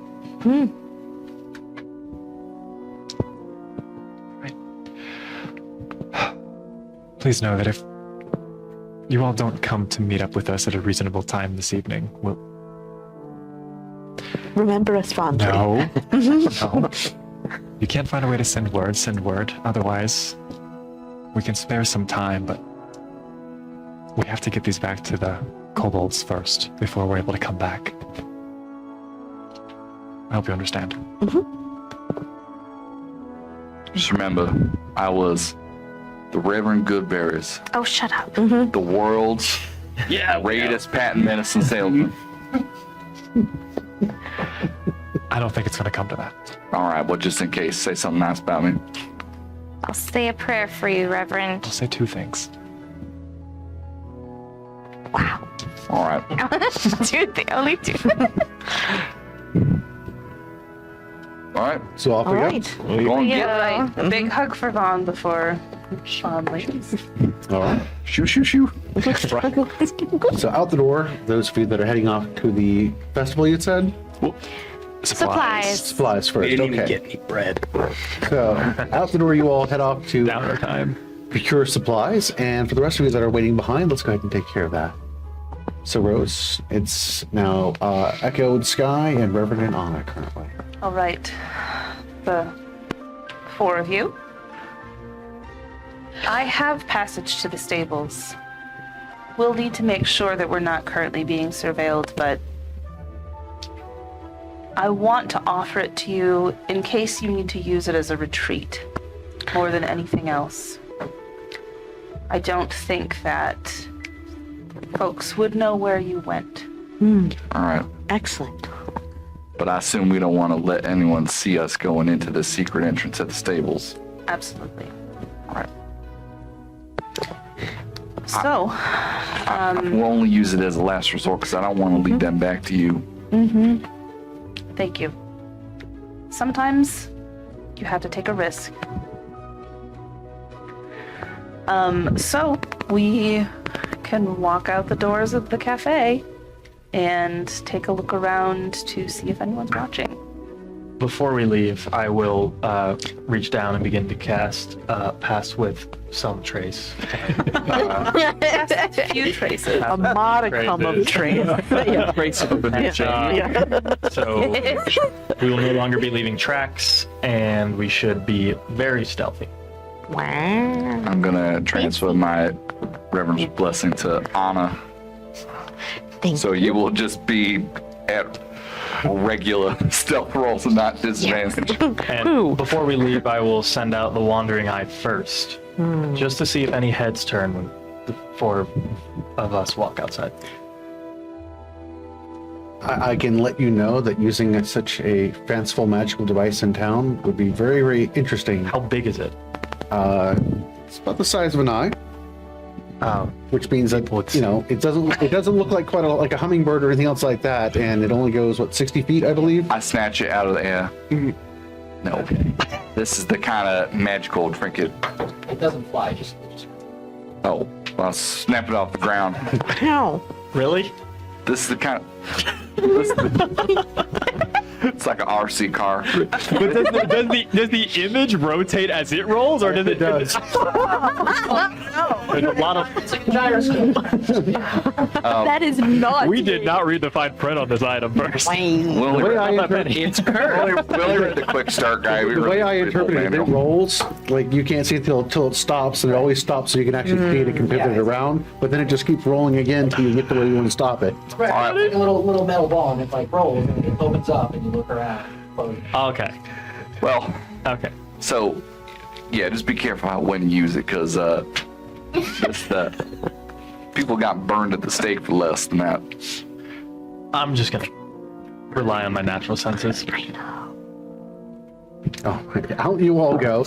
And as you head out the door, Rose, you look to the spot where you've seen the eyes so many other times before, and that person isn't there currently. Okay. Spot they don't notice any other spots. But that main portion where the guy always seems to think he's hidden by the bush across the street, even though it is mostly growth on top and underneath you can pretty much see where the boots are. He doesn't appear to be there. As we're heading out the door of the shop, I'll just grab anything that's somewhere, just so it looks like I'm carrying something Bread. from place to place. It's bread. It's a bread. The bread eight- basket. 8 pieces of bread in a basket. Are you heading with them towards Wyatt's? I'm going to head with them to the third building on my property. Okay. Yeah.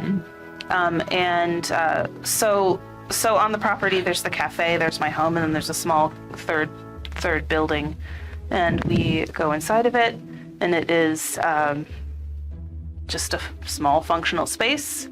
And it is a passage, I think you would go downstairs.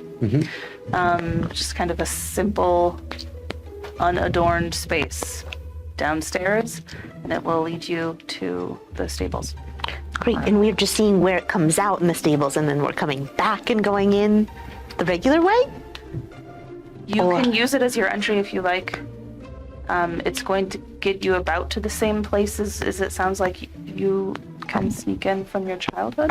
I'm worried, since we don't know where who's gonna be there when we pop up, but maybe this is where the eye could come in.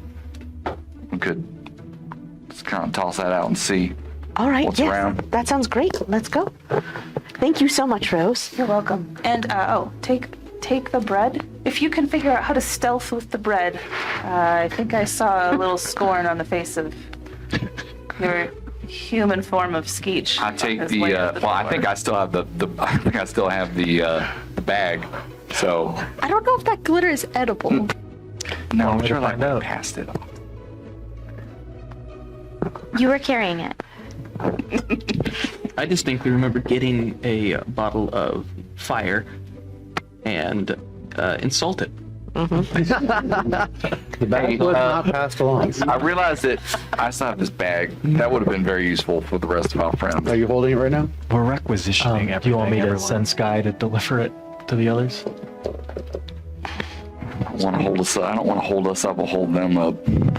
Also, a giant wolf. I'm carrying a bag. Above table, the plan is to requisition everything. We're gonna buy 1,000 tons of stuff. Yeah, it's fine. All right, so I take the We so had a role play. I take the bread and I shove a couple pieces into the bag. All right. Open the bag up, some glitter spills out on the floor. Shove the bread in the bag and close the top, and a little more glitter spills out. Press the take the glitter off your floor. Thank you. All right, go. All right. As we're walking along. All right, so now when we get up there, is the plan to just try to sneak? As you climb into the tunnel, it's not tall enough for you to walk. It's a hands and knees crawl. Oh, all right. Good. It is every so often, about every 10 feet, there's a nice reinforcement, a wooden arch to help support the earth itself. Looks to be very expertly dug, but it is a tad bit claustrophobic, and Sky is flattened out on her paws, just squeezing through. She's bringing up the very end. So that end behind you is definitely very tight on the air end. There's only the real fresh air directly in front of you as you're moving along on your hands and knees. And Ana, are you at the front or who's at the front? I think I'll be behind Echo. It's dark, I assume. So, Yeah. Reverend, are you between Ana and Sky? Well, I guess. So yeah, your area is very tight because Anna's bulk and her armor are just, again, blocking most of this up as you move along. And Well, I've Always the tunnels. Why is it always tunnels? I hung a trinket around my neck and I touched it so that it's giving out light. all right. So now you can see Anna directly in front of you and Yay. Sky breathing really heavily behind you. Echo, with your vision, you're able to move along, especially with the light that he has that's behind you. So hot. So finally you make it to the very end after a continuous crawl through the tunnel. And there's a ladder that leads up to, looks like a double set of wooden planks above you. Okay. Is it big enough gap between the planks for the eye to fit through? You can stand up in the recess that you're in, and then you would have to climb up the ladder a little bit. As far as getting the eye through the planks, there is no gap in the planks. Okay. But again, the way these planks are laid in, it looks like they're designed to move. So, but you can't really tell until you get up there what exactly is going on with that. Okay. I will attempt to climb the ladder and get to the planks and listen. And if I don't hear anything, I'll lift up a plank and roll out the eye. Okay. Give me a stealth, please. That'll be... I believe you're passed with a modicum of tracing. We'll make it Gives you advantage. Or just 29. 29. Wow. Okay, we don't even need that. So, my new as you make no sound nor trace as you go up the ladder, you get to the planks, and you see the planks are basically there to almost create a secondary layer of disguise as you kind of slide them apart, then you can actually see the real floorboards of what's directly above you. And there are some very slight gaps in those floorboards. You could hear somebody humming a tune from the room above you somewhere. Does it sound like Wyatt from the one time I met him? Perception, please. Pretty good. That'll be a 23. 23. It is definitely not Wyatt. It sounds like an older person's voice. If you guys are below me, I'll just gesture. I'll say, not Wyatt. I don't know who it is. Guard? Someone old. Does he look dead? His dad is dead, right? It's probably not a soldier if they're really old. Yeah. Does it matter though? Like, Maybe stable hand, maybe? could be. Listen, if we go up there and we find anyone that is, not doesn't want to see us, I can charm them.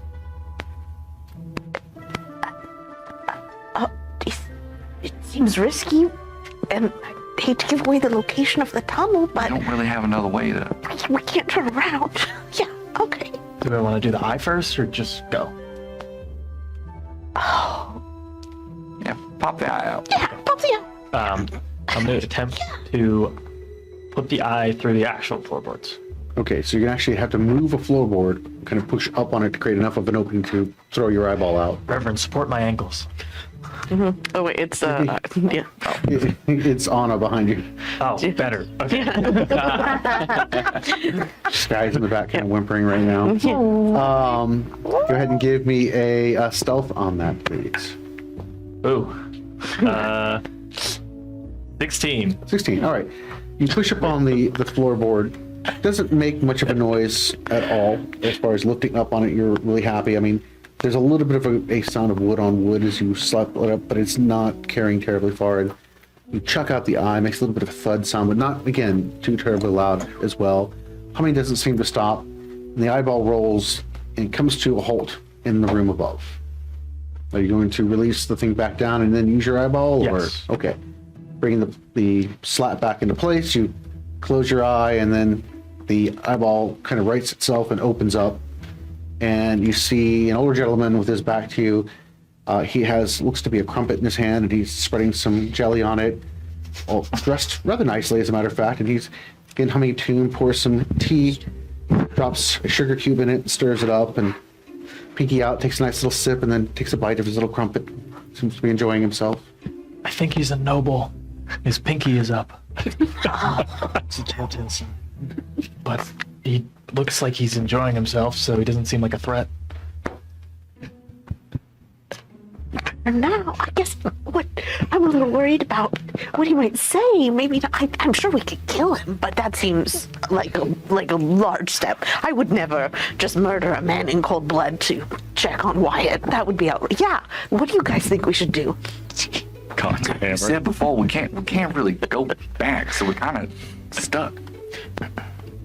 What if we just knock him out? Hit him with something, a blunt object on the back of the head before he sees us. And then he'll wake up and think he slipped. Tripped? Yeah. How are we going to Are we going by like movie rules of getting knocked out or real world rules of CTEs? Yeah. Also, how are we going to get Sky up this ladder, guys? She just uses video game.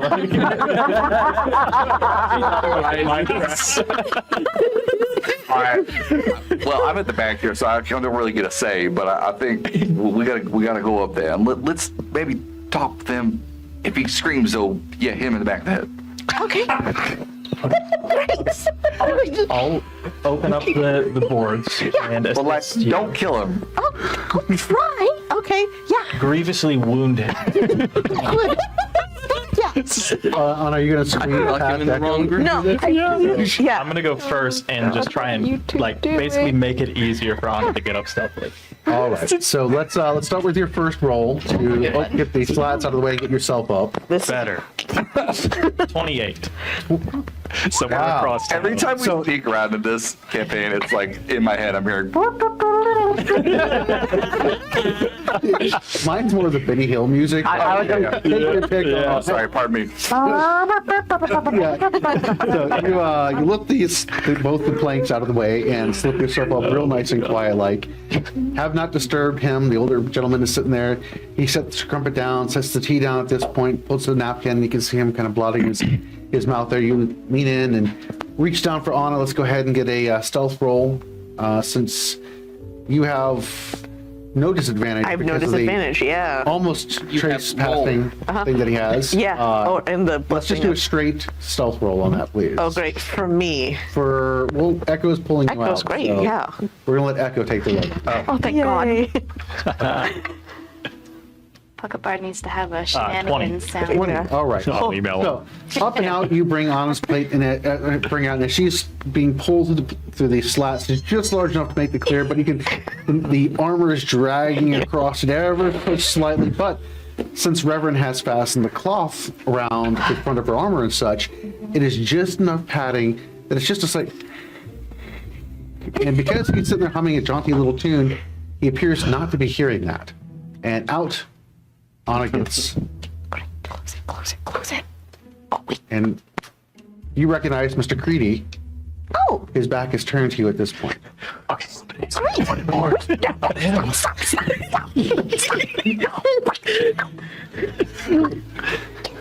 Okay. I can't see anything out there. Did you hit him in the back of the head?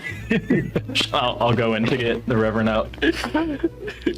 All right, one more roll. All right. Oh my God. Nope. All right, it's gone. Didn't be. 21. He weighs much less, and you set him down. I work out. And there we go. No, you are much beefier than Reverend. Plus, you're wearing really heavy armor. And Yeah, oh, yeah, for sure. Yeah. Sky I mean, equipment does add a lot of weight. She can climb the ladder herself, like I said. She just floats up. She bites up one rung at a time. The Reverend is now staying there, and you recognize Mr. Creedy's back is turned to you as he is. Hit him with the log. No. Okay, I'm gonna get the dog. The guy is standing right next to Echo at this point. Wow.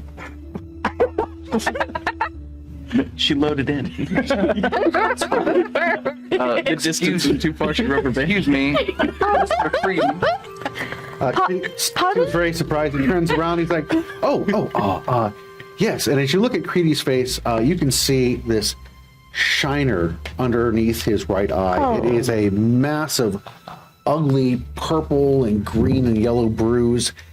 His lip has been split, but I mean, he's obviously cleaned himself up between here and there, taking, Mr. Creedy takes a lot of pride in his look. Is his wig on exactly the way it needs to be and that sort of thing. He's like, my lord thought you'd try to contact him, and well, this seemed the most obvious place given your proximity to Miss Rose. Are we that obvious? Well, I'm not going to insult you, sir, so that wouldn't be quite proper. Creedy. But things have been a tad bit more complicated since your last visit.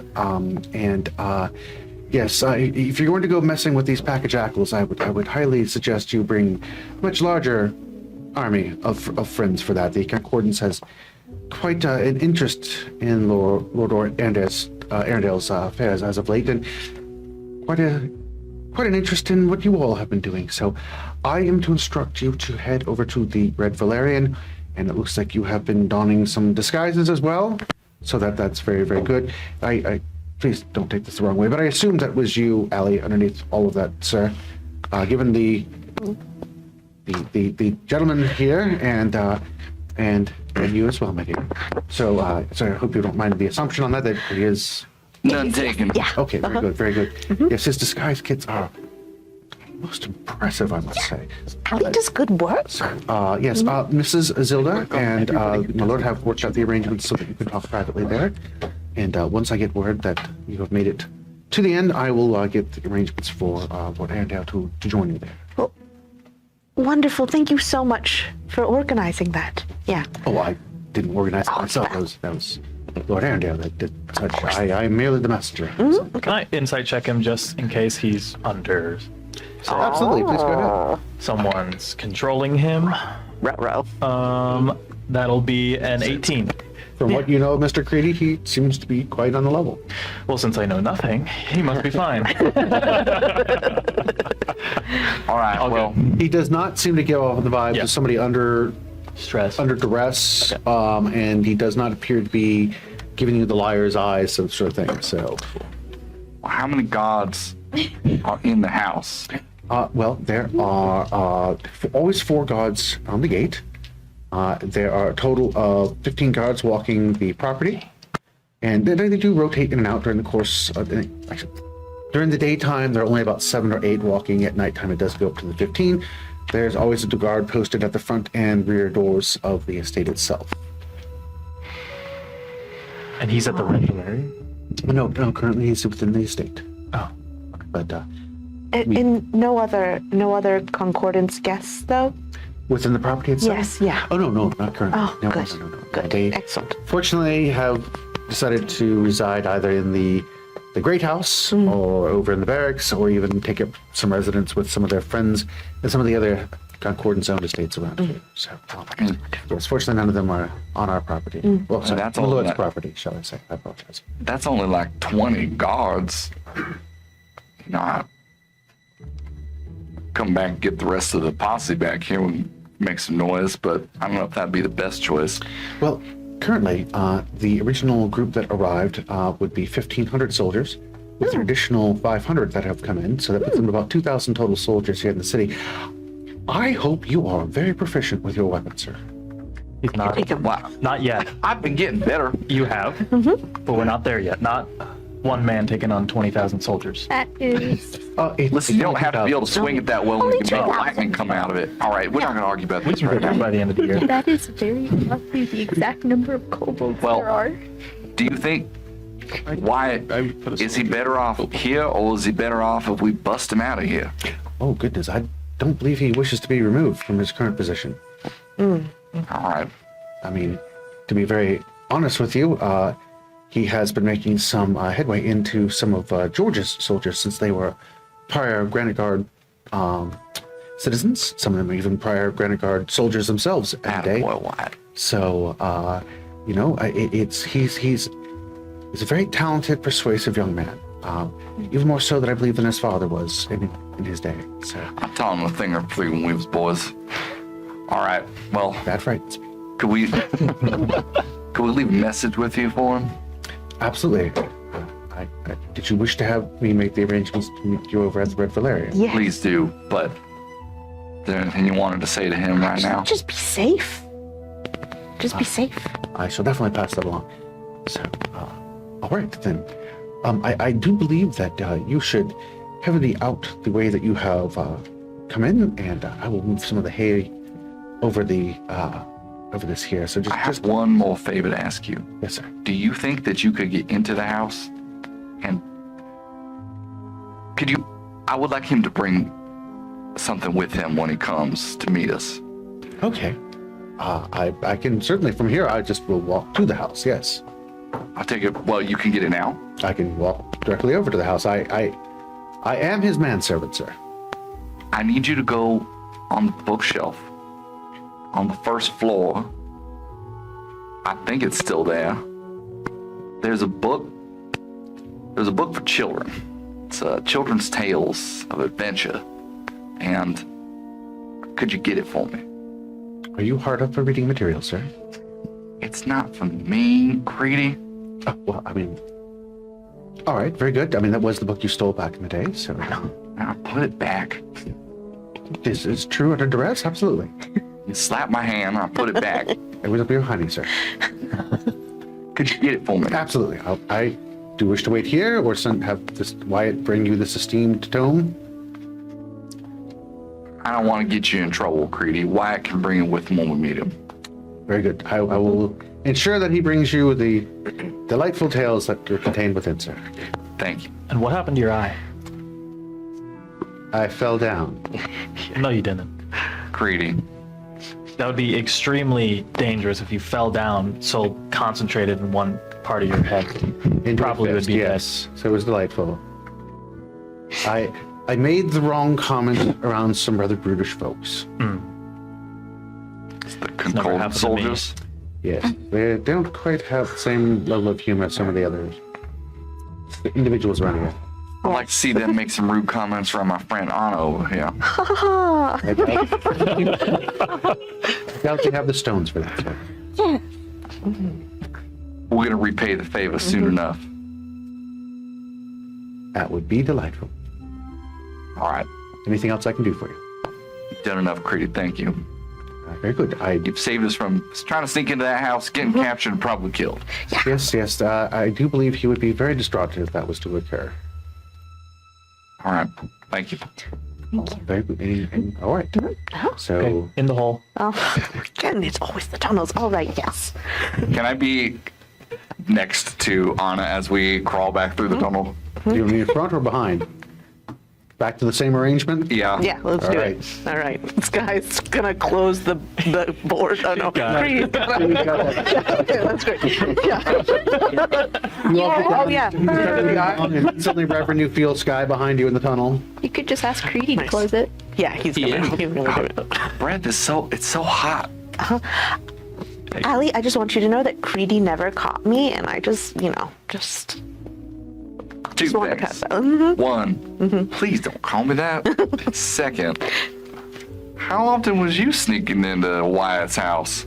We just around when we were children and hanging out. And What? How come I never ran into you? I don't know how come I never ran into you. Mostly we hung out at my house or in the city or but occasionally.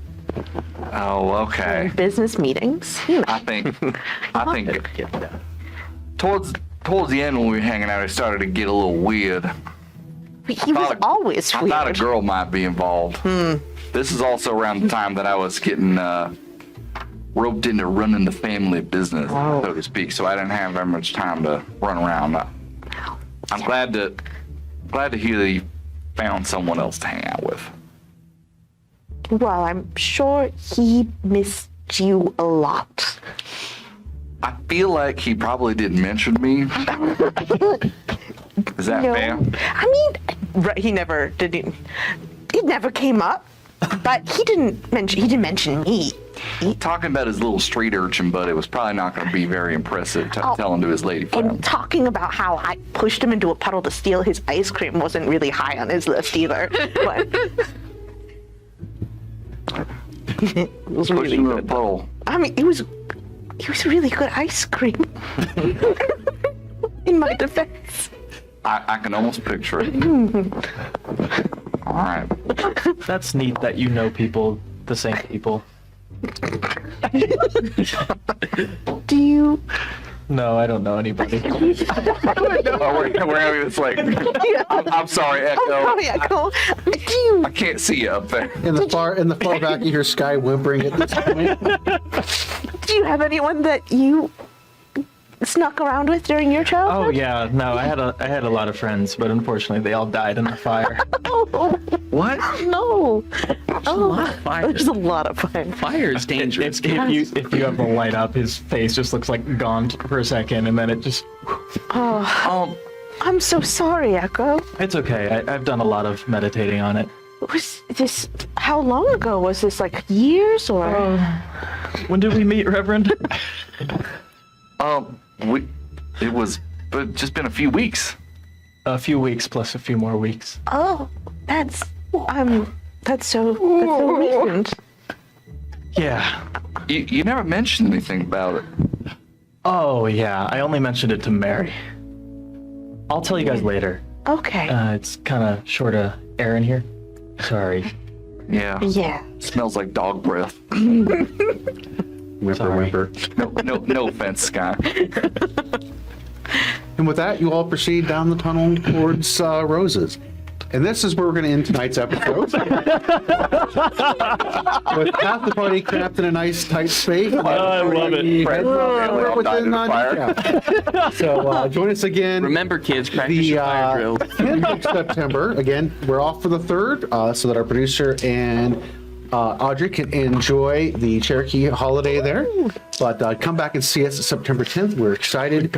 Should have a riveting show for you as they investigate the festival and go shopping for supplies. So stick around for that. We'll see you there. Have a good night. Come spot.